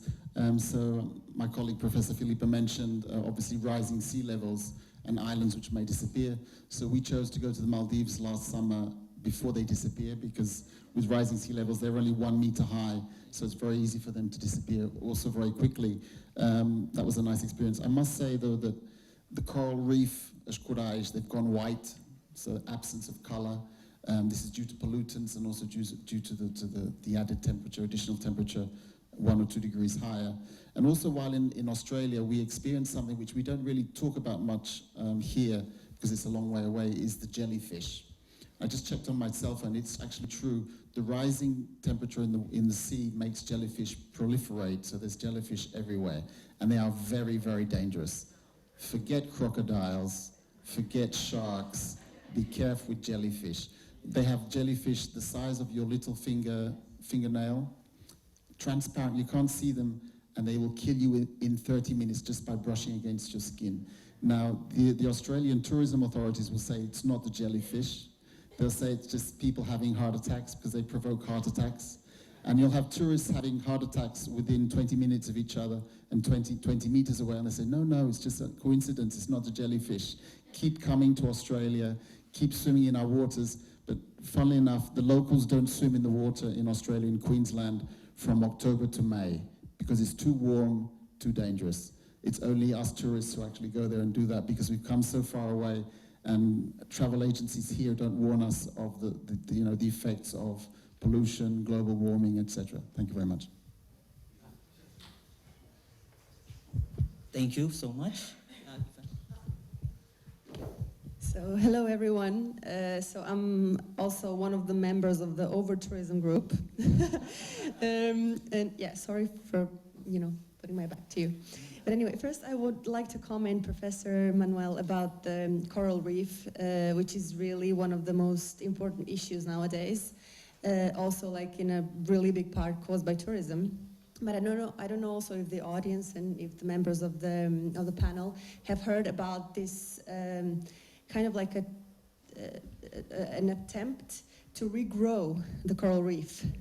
So like people are already seeing these problems and seeing, the impacts that tourism and other industries have on nature. So they're even regrowing the reef. So there's maybe a fun fact for everyone, for who didn't know. Also, one thing that I wanted to mention for Professor Luísa, when you mentioned all these pop-up businesses, pop-up stores and stuff, I wonder if maybe that also doesn't contribute to pop-up concepts, pop-up research. I think it's a very, very interesting thing, and it brings us material to like continue researching and continuing making different connections between different areas, and even doing more interconnection between different areas of research. So that's also maybe something that if someone wants to comment. And another online question actually, from a person whose name I don't know how to pronounce, is what intervention strategies are appropriate for boosting pro-environmental behavior or actions of employees? Thank you. Okay, who would like to answer first?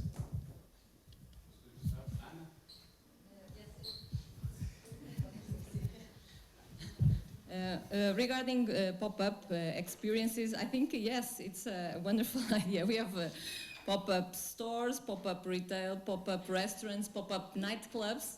We have now pop-up fast publications that publish our papers in 1 week. So I think we need to do a pop-up research.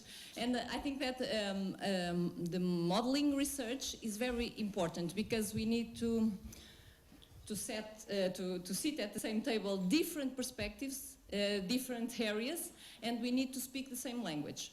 And I think the models are an important tool, a very important tool to develop and to make this interaction. So it's a very good idea for pop-up research.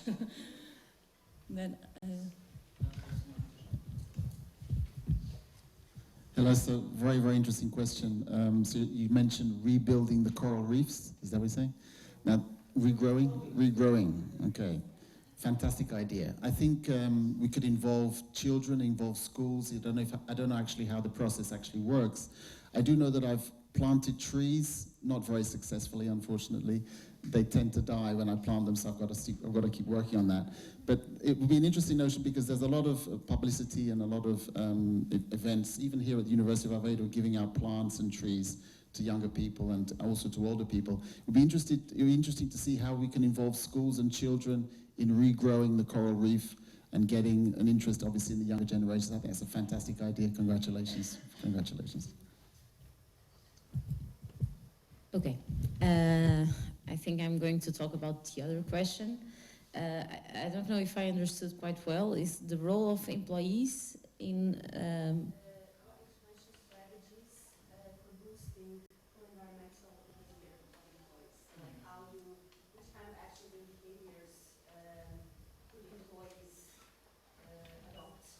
Okay, so I think I'm going to give an example, which is here in the department.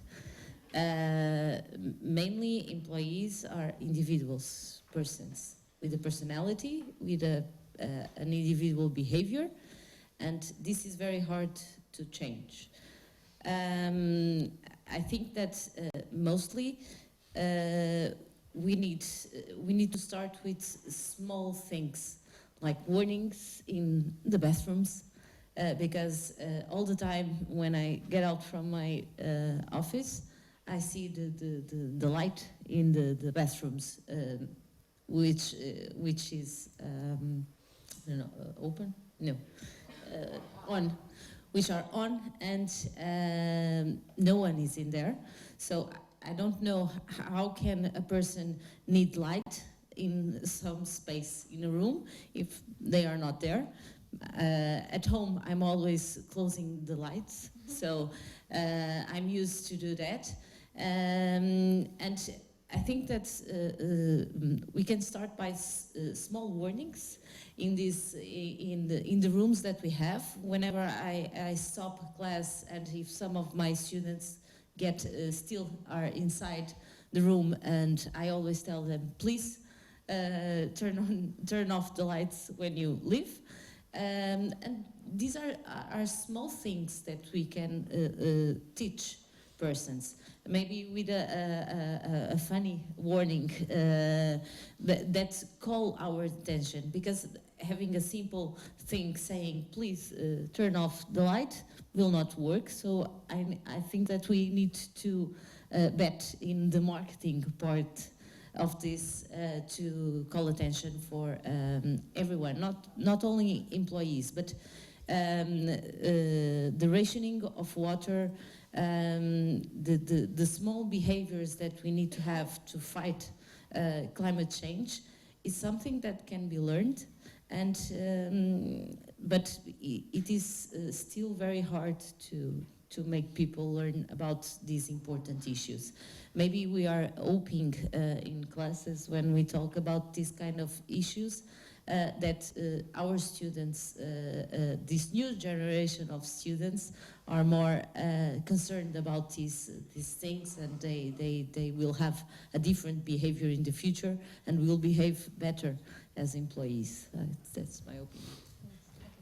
Just one thing, from the I was thinking from the industrial perspective, we have a strict regulation for the environment, but we have also some interesting measures. For instance, we have the concept of urban gardens in the ceilings, in the walls, and the industrial companies are doing some of that, like put in the rooftop some green spaces. And okay, that's a small measure, but if all industries in the region put not an urban garden, an industry garden in the ceiling, it would be good for the environment. So I think that there are many ideas. Well, I have two comments to the question. First of all, I think we have to work before that. So it's not how to boost environmental behavior from part of the employees. Employees are citizens. So first of all, we have to educate people before they go to work, okay? They have to have that. We have to create awareness of the serious problem that we have. Yesterday in class, we were talking about the rising of sea levels and so on, and some of my students would say, oh, they won't let that things happen. Venice will not disappear, nor Miami. No, they won't let that happen. I was saying, we are not in a science fiction movie. This is reality. This is happening. So first of all, we have to create awareness in these young minds that we have. So I think that us as teachers and educators also have a role here. So first of all, educate citizens, and then employees will obviously be environmental aware of this. Second of all, in tourism, we are having now some environmental certification, okay? Through there are regulations, and we have some national and international organizations that can certify businesses according to their environmental sustainability. From the moment that businesses have that certification, they are obligated to fulfill specific criteria, so they cannot pollute, they have to have specific measures, so employees will obviously be also obligated to have this type of behavior. So I believe this is one important measure, not only for tourism businesses, but for all, which is a certification. And this is also important for marketing issues, and Manuel can also prove this. Tourists are considerably, the number of tourists that are concerned with the environment is very significant.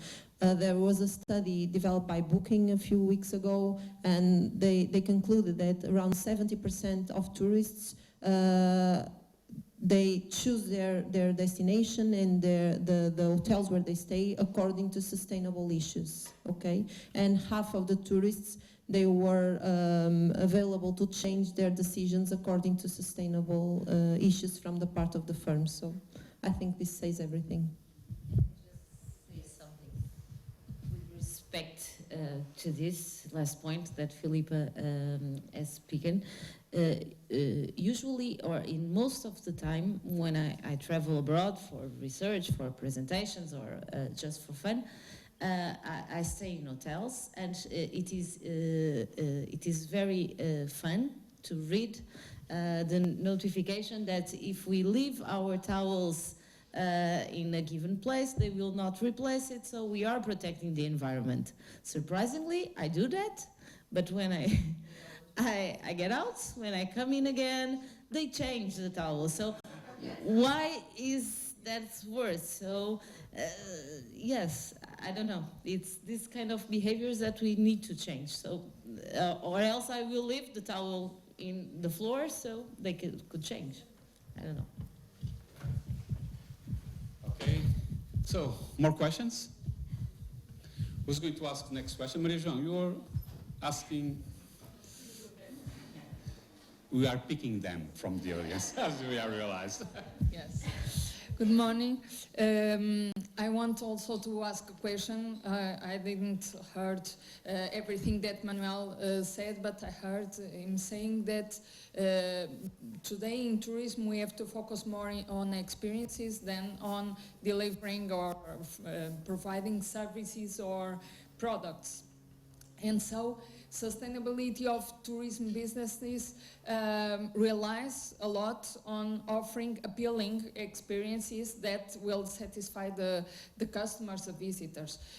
So one question for everyone is how are or which would be the critical components of tourism experiences, or what are the main challenges in creating now appealing experiences to visitors, especially in terms of involving the visitors either in this kind of behaviors or involving the tourists actively, because I feel that today it's increasingly demanding active experiences, and students now, they want to be involved and participate actively in classes and so on.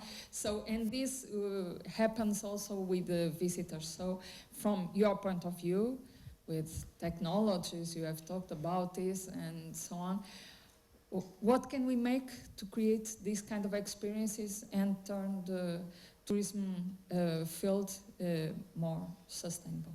Yeah.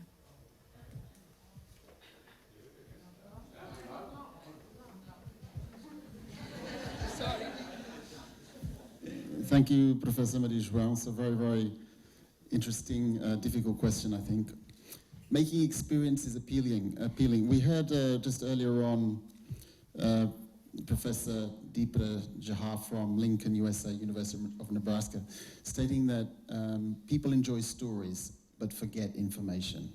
So I'd say that one of the most appealing experiences that I had recently was we went to Orlando in Florida, and we went to Universal Studios. And they said to us, the best ride is the Harry Potter ride, Diagon Alley. So we stayed at a hotel in Universal Studios Resort. We are actually allowed 1 hour into the resort before everybody else because we're staying at one of the hotels. So then they opened the gate. All 6 of us, as a big family of 6, we ran as fast as we could to the Diagon Alley Harry Potter ride. And I thought I was pretty good. I'm not young. We still had to wait for 2.5 hours. Okay, and this is incredible. And they actually said that when the Harry Potter ride opened, people would wait for 8 hours. The queue was so long. They'd only go ride on the Harry Potter ride, leave. So I think that the message is, it's all about the stories, because Harry Potter is a great story. J.K. Rowling became very wealthy, and now she's giving a lot of money back to charity with the money that she earned from writing her books. So I'd say focus on the stories, focus on doing good, as Professor Filipe said. There are a lot of benefits from tourism. Try and make sure that the benefits may be going to peripheral areas, to new areas. It's all about also having the imagination to do so. So thank you very much. Okay, that is really a tough question. So I will use what Manuel said. It's all related to the experience that the individual wants to have. I think the image of the local, the place that we want to visit, the brands, the publicity that is made around some region exerts a lot of effect on persons. Those that already know all the common places are starting to wish other challenges in their lives. That's why they bet on rural tourism. They bet in experiences like harvesting and so on. So I think it's a matter of, there are new business that can emerge from here. I think that we have, as economists, we have to study the market quite well, see what are people searching in given places, see their potential to improve and to call attention for more persons, and then bet in publicity, because image and brands really sell a lot. So I think all of us would want to go to New York. Just why? Because we see it all the time in TV, in announcements, in the market that they have produced around it, but not all have that possibility. So I think it's a very difficult balance between income, individual income, and the need for new experiences. And I don't know, I would say study the market very deeply to understand what we should offer. I don't have a major contribution here, but I read something about linking food and drinking to the story. It's very appealing for every tourist. So I think it's a good idea to involve in the experience that component of food and drinking. And then the register option. I think that the tourists want to have a photo, want to have something to fastly put it in the social media. They want it to disseminate the story and the experience. So I think that it's an interesting point to explore. Well, João, I think this could be a topic for a PhD thesis. So I don't think that I can answer in a couple of minutes. However, I believe we have two important things to consider. So considering sustainability in a broad way, involving all the dimensions of sustainability, I think one important thing is to involve the residents in offering tourism experiences.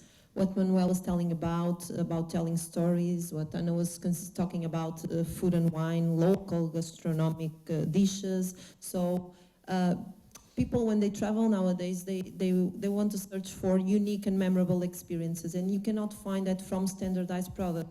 So I believe that bringing local traditions, local people inside the experiences will transform them into memorable experiences and ultimately sustainable destinations, because locals will benefit directly from tourism products that are being sold. This from the perspective of the supply. From the demand, I believe that destinations that are able to use technology to foster co-creation will be the more competitive and sustainable at the same time. So I believe this is also an important issue to consider. Thank you. Okay, brilliant. Leo is one of our PhD students. Come here. Leo is one of our PhD students. He's from China, and environmental problems are an issue in China, and Leo has something to tell you. Yes, hello everyone. My name is Leo. I'm from China, and as we all know, maybe it is a knowledge of our country is the Chinese tourist is the most popular tourist of the world, because the Chinese people love to buy everything.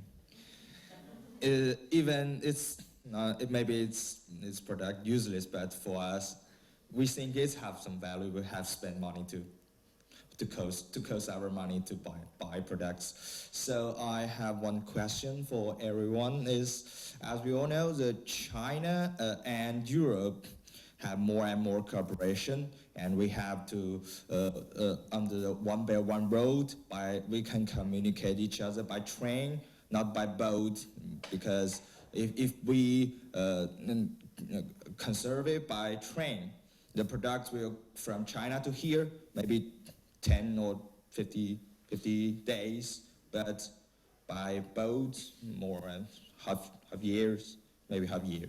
So after maybe between the China and Europe, what do you think what is the main challenge for China and Europe sustainable tourism cooperation? Yeah, that's my question. Very good question. Who's going to start? About size, namely. I mean, we have so many, and we are talking about carrying capacity. Manuel, would you like to start? All right.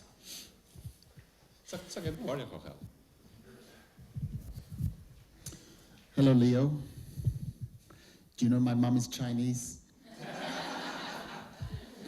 From Malaysia. My mom will say she's from Malaysia, Kuala Lumpur, but she's Chinese. Very, very different. I'd say between China and Europe, there's a tremendous cultural difference. My aunties came from, so obviously Chinese aunties, 3 aunties came to Portugal, and my wife, being very Portuguese, wanted to give them a taste of Portuguese culture. Have you heard of the brand Vista Alegre? It's a porcelain brand. They make cups, plates, all sorts of things. So my wife gave to my 3 aunties 3 porcelain soap holders, saboneteiras, to hold soap. And my Chinese aunties were very, very offended because they said, Manuel's wife gave me a soap holder? Is she saying that I'm dirty? Do I smell? Do I smell badly? So my 3 Chinese aunties, very offended. They did not take the soap holders home, expensive. Vista Alegre, top brand, premium brand. They left them at the hotel. So I'd say there are some main challenges as regards cultural differences and also the language. I'll be going shortly to China to visit. I've never actually been to China. I've been to Malaysia, Singapore, the Philippines, Borneo, but never to China. And my brother, who's been there a few times, said, Manuel, they don't speak English. Okay? So major problem. And he's taught me how to use my cell phone with Google Translate to get a taxi, you know, to go to a restaurant, to order food. So I'd say culture and language are main challenges. Thank you very much. Yes, in economic terms, I think it's the cultural difference that will impose some restrictions. Also, in terms of competitiveness, because we had in some years we had a huge growth of Chinese stores here in Portugal, and it's amazing that some of our traditional stores disappeared to give place to new Chinese ones.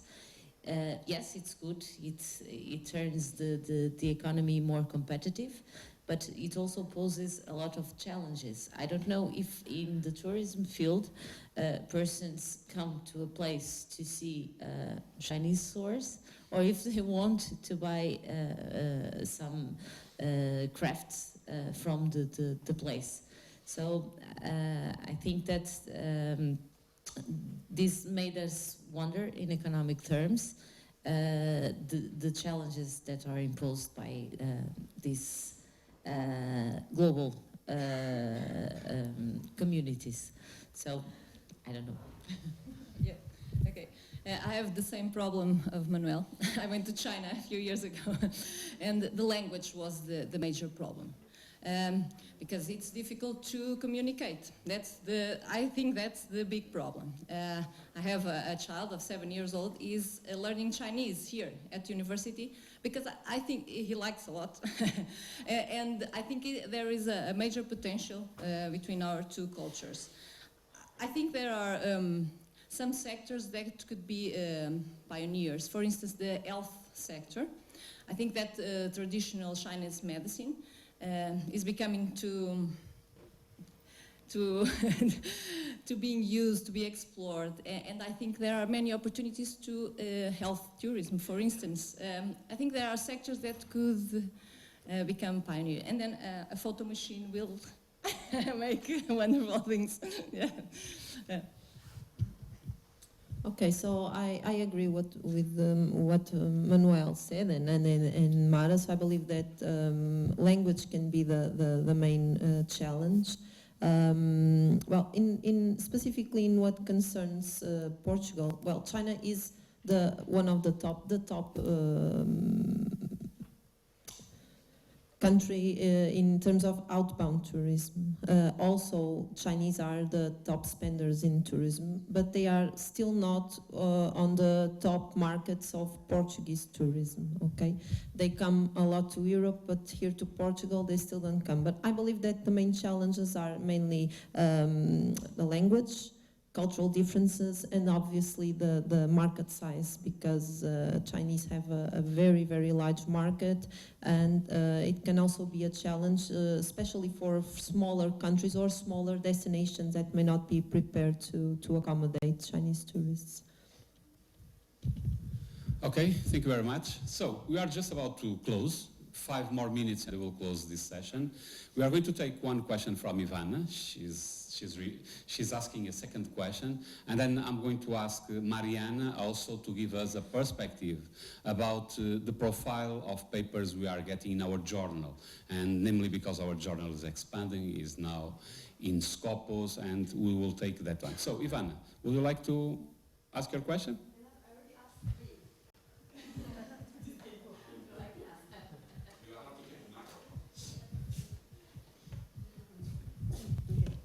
Hello again.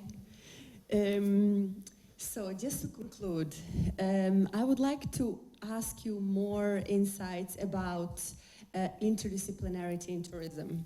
Like, how can we all work together precisely, you know, towards this sustainable and inclusive communities, and not just, okay, so not just how can different areas of research contribute to this, but how can also the marketplace and the academia work to, you know, towards this goal of, you know, providing the sustainable and inclusive communities. Thank you. So your question's around communities? I'd say communities is really what's transformed, or the greatest transformation in society has to do with communities.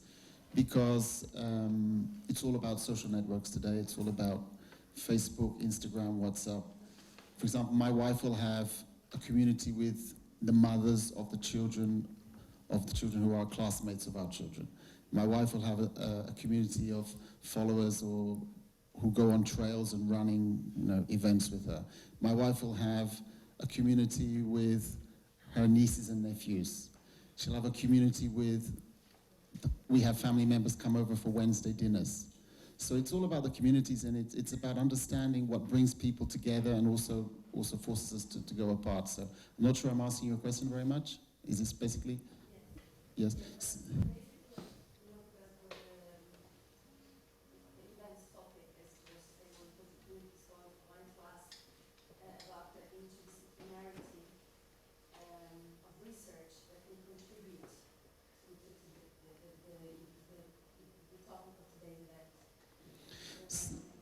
So today's event is about being inclusive, it's about being sustainable. Sustainable means evolving over time and still being able to be replicable in different parts of the world without too much cost and hopefully benefiting humanity. So events, I've actually been involved with Professor Carlos about sports events and tourism. I think that education has a tremendous role to play with events and tourism, and one of the projects I've been working on with Professor Carlos is on sport and how that can be, organizing, useful and popular sports events has a lot to do with management, because it has to do with building the brand. Events can have a brand. It has to do with giving information or useful stories to participants in events. So inclusiveness has to do with language, has to do with everybody being able to understand the message. So coming back to Leo's question on China, it's all about the language, and it's all about gaining interest through stories. So if you want to have an event on sport, why should I go? It has to do with health and well-being, so it also brings us back to the Sustainable Development Goals. It makes so much sense. I ask you, the audience, to really take some time to look at the 17 Sustainable Development Goals, because they make so much sense. It's all about eliminating poverty, recycling, educating, innovating. So whenever I think that you actually do something in the future related to tourism and inclusiveness, think about Sustainable Development Goals. Okay, thank you very much. Okay, from the economic point of view, I think that, and very related to this topic, is the opportunities that are offered by both companies and also the small producers on these communities. So we can use what we have in some of these places in terms and try to fight things like hunger or poverty. So we just need to think about the involvement of small producers in a given region, being it in agricultural terms, being in the crafts sector, and we have a lot. So sometimes the persons that develop these things don't have the opportunity to belong to a community and to develop their special, I don't know, now I forgot how to say. They have,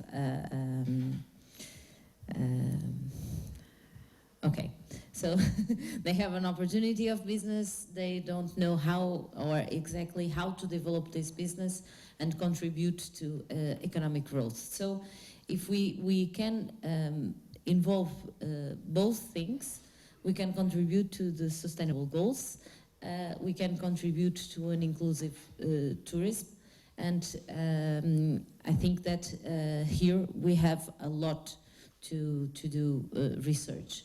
So to see the opportunities that a given place has to offer, to take advantage of the market and then try to sell this market and try to help the local communities to be more inclusive in these subjects. Okay.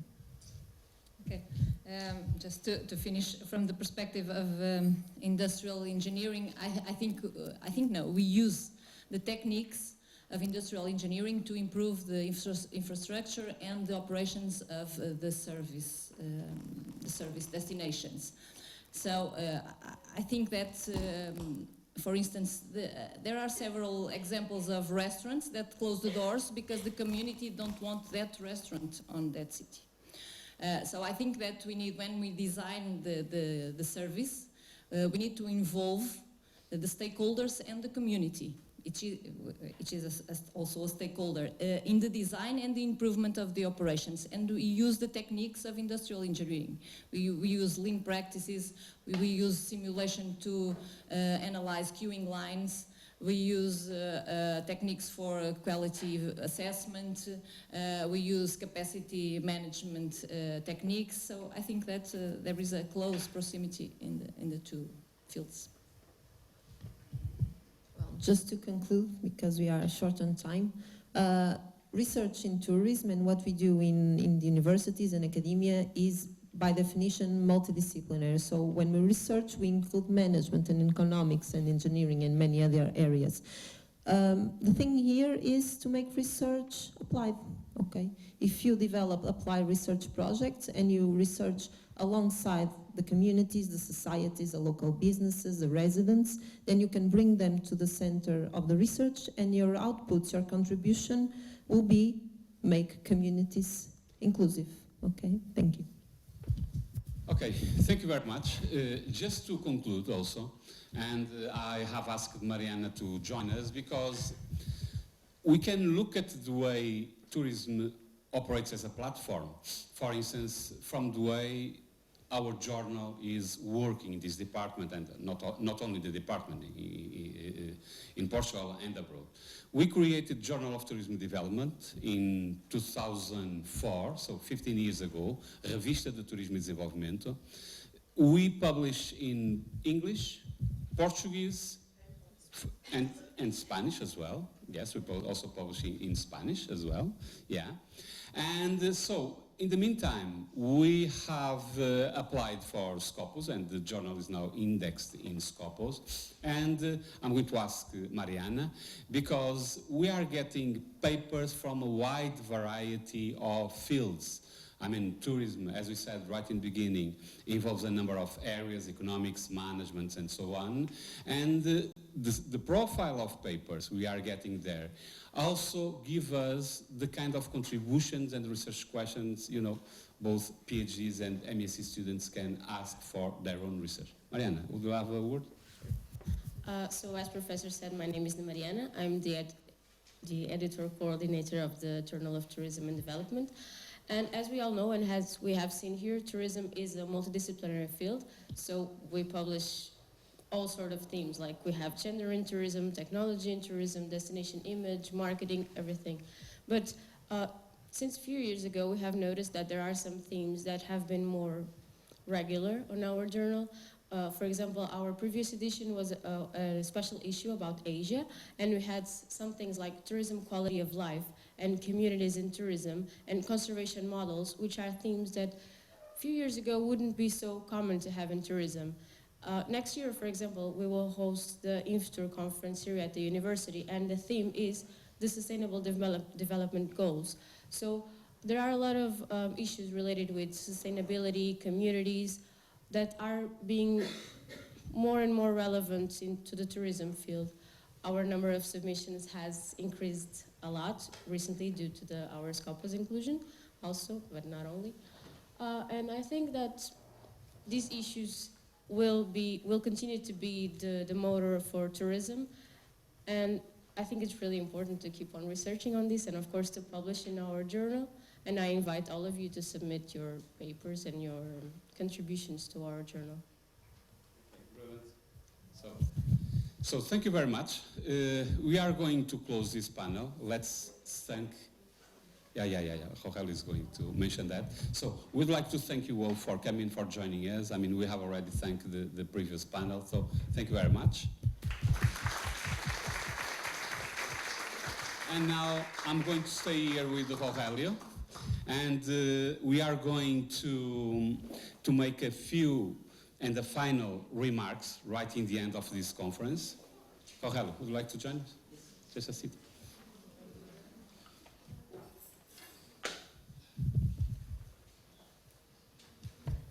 So, what you are going to do is, shall we start with the summary? And then I will make some remarks and I will thank the people, all right? We are organizing, as you can see. Okay, thank you very much. And of course, we had a lot of issues discussed for today. The same thing with the topics from our two speakers online. I will just maybe add more because I will not repeat further because of our limited time. I have read this article published on 1st September 2019 by the World Economic Forum with the name of the author is Robert Govers. And he said, for too long, tourist destinations have focused on things like growth in arrivals, number of beds, or the usual common thing that we need to think about, more towards economic aspect. At the same time, the existing tourism system is outdated, and this is what he believes. The result, tourist destinations end up with standardized policies and proven solutions, copy and paste behavior, take note, copy and paste behavior that also copies the mistakes of the past from one destination to the other.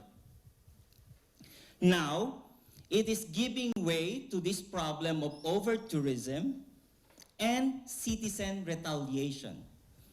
What is needed is for destinations to position themselves as imaginative communities. He put the term imaginative communities, putting all together sustainability, innovation, inclusiveness, neighborhood, cities, region, countries, continent, that to reinforce or build a local character, identity, and civic pride. And I think this is also one thing that we need to think about, that one destination is totally different from the others, and we should not also take into consideration that what others do will also be applied with others. But we need to think as well as consider especially what is in our agenda, the 2030 UN Agenda for Sustainable Development. Further, I would like also to highlight about the discussion about the topics, and it's very informative, interesting, and free flow from different disciplines. We really appreciate your contribution and presence, and I think Professor Carlos will mention more about this. Thank you. Okay. Thank you very much. Let me also say something about, now that we are concluding this session, we have been, testing a couple of different formats for this conference.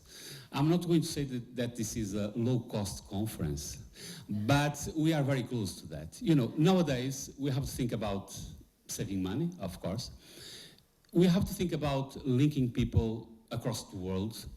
And it does not make sense, I would say, to bring people keynotes all the time when we can make the best with the technology. So this is the third or the fourth time that we are testing this, and things are improving. And our capacity to link not only within Europe, but overseas to the rest of the world, and in particular to Asia. Rogelio did a great job in terms of linking with other countries in Africa, Asia, Central Asia, Americas, and so on. And this is the way we will continue in the future. Of course, it is a great pleasure to get PhD students, researchers in this university, but we have to work much more online, and we have to enlarge our discussions and expand the way we look at this, I would say, overseas. I would say the effect of internet, but we also have to discuss this within the department, intranets, because this department is also, we always say it's a department, it's not a department, it's a school. This school has 4 different departments: economics, management, industrial engineering, and tourism. And one of the great challenges we are facing today is how to link tourism with all these areas, with economics, with management, and in particular also with the industrial engineering. And this is the way we'll be moving forward in the future. Let me also say some words, and namely because then we'll be awarding the certificates and then we'll be closing the session. We have to thank many people. I would like to start by thanking Rogelio. He did a great job here, so just please. And let me also thank our speakers, both the virtual speakers and the resident panel. You did a great job, and the discussions, I suppose, have been fruitful and will continue them in the future. Let me also thank our colleagues from the department, professors from the department, researchers from the department, and students from the department. You have been here for several hours, listening and thinking, and next time we also hope to get more discussion from you, but time is always an issue and we have to manage time properly. Let me thank also the audience, generally speaking, not only you all that have been sitting here, but all those that have been watching us across the world. And this has been recorded, will be available in YouTube, and later on, in case you want, you can come back and you can listening again and see again this session. I also would like to thank João from the STIC. João is gentleman there, please, just clap your hands. This university started in the 70s with a great department, that is still, of course, a very strong department of electronics and telecommunications, and in the meantime, we have another one on arts, communication, digital, and so on. We also have the STIC. STIC is a designation only for the people working there. They do a great job, and João in particular has been with us for all these sessions, and we are really grateful to your job, and please convey, of course, our thanks to the rest of the team. So, Rogelio, did I forget anyone? No? Later on, all right, okay. So thank you very much. But before we close really the event, let me of course read something for our guest panelists.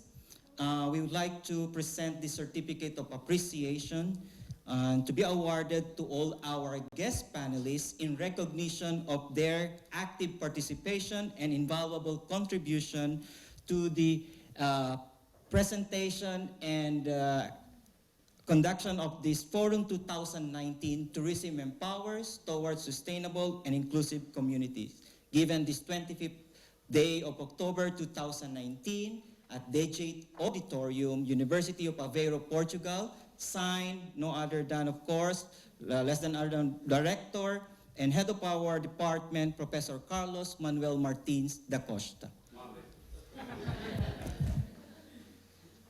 Let me call on Professor Ana Luísa Ferreira Andrade Ramos, please. Professor Ana Filipa Fernandez Aguiar Brandao, Professor Mara Teresa da Silva Madaleno, and Professor Manuel Luís Au-Yong Oliveira.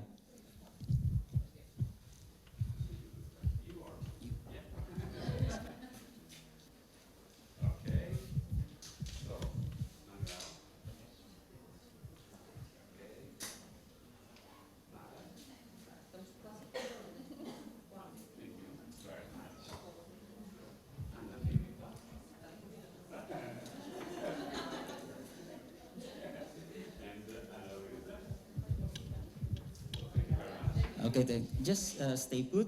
Thank you so much for our guest panelists. And of course, we would like to present as well the certificate of appreciation. In recognition of his leadership, active participation, and invaluable contribution as organizer, guest speaker, moderator, supervisor, counselor of Forum 2019, Tourism Empowers Towards Sustainable and Inclusive Communities, given this 25th day of October, Digit Auditorium, signed by yours truly, organizer and research fellow of Forum 2019. This certificate is to be presented to Professor Carlos Manuel Martins de Costa.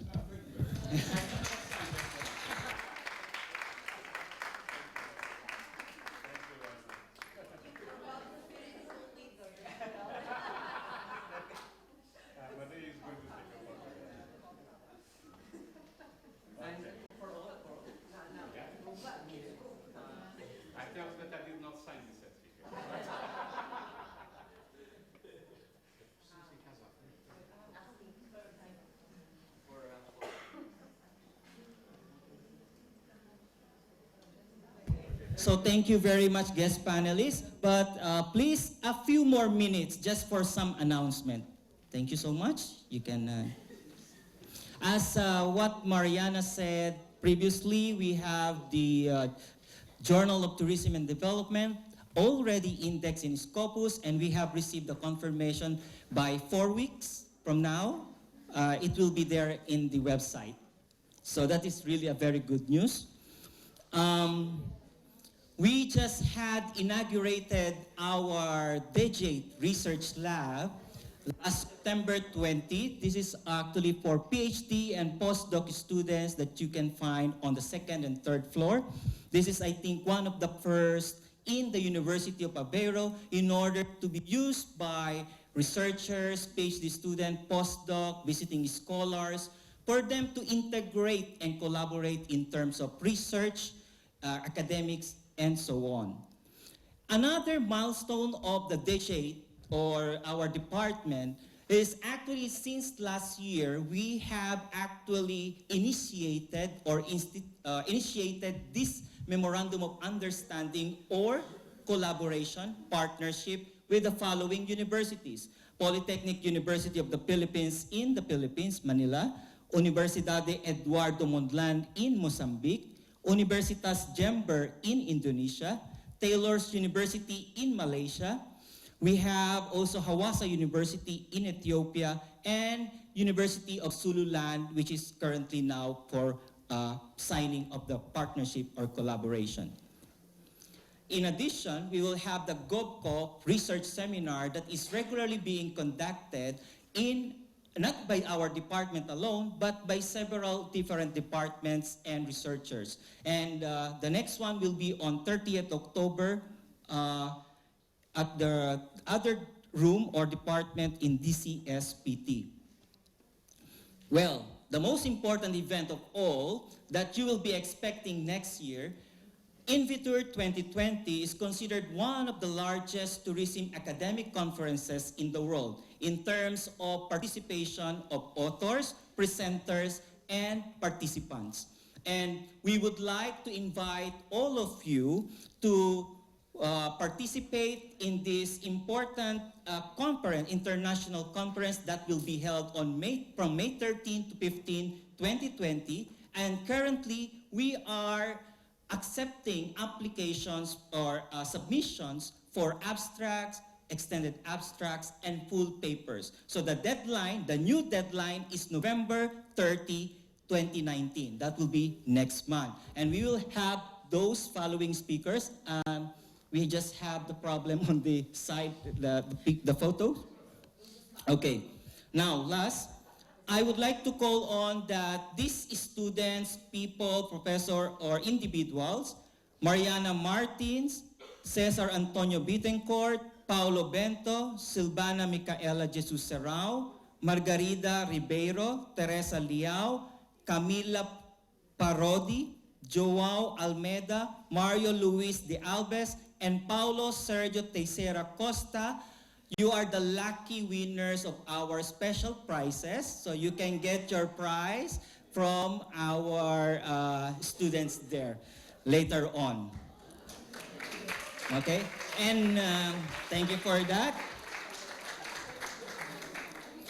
And of course, our event, as Professor Carlos said, would not be possible without the presence and participation and support. But we would like to thank them, especially also not only you who are presently here, but also our online participants. We have quite a number of participants that really watched and participated in this event. But first, let me thank the Vice Rector's Office, the DJ Director's Office, GovCop, the Tourism and Development Group, Dina, Margarida, Medea, Ivana, and Marilia, DGT academic staff, professors, Pessoal Técnico, Administrativo e de Gestão, the UA Doctoral School, our NEGPT student volunteers, our speakers from India and USA, Mahatma Gandhi University and University of Nebraska-Lincoln.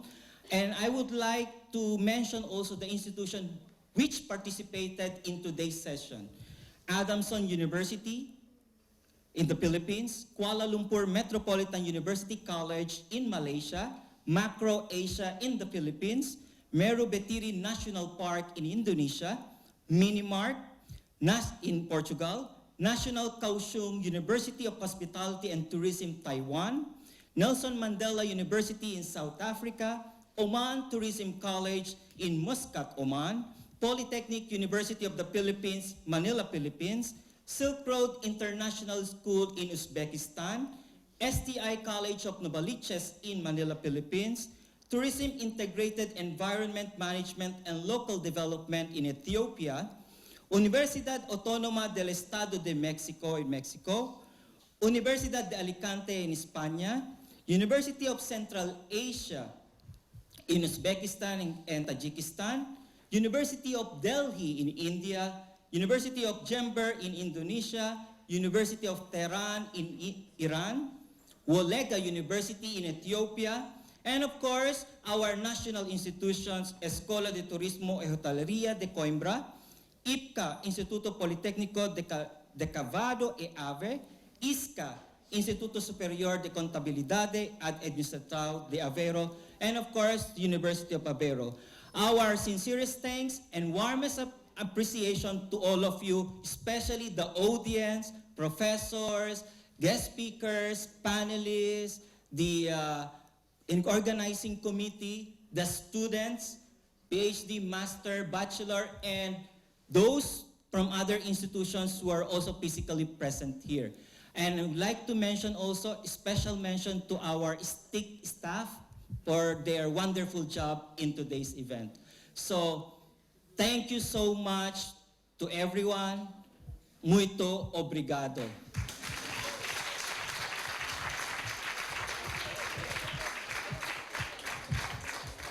And have a nice day and have a nice weekend. Great job, great job, great job. Yes. Bom fim de semana.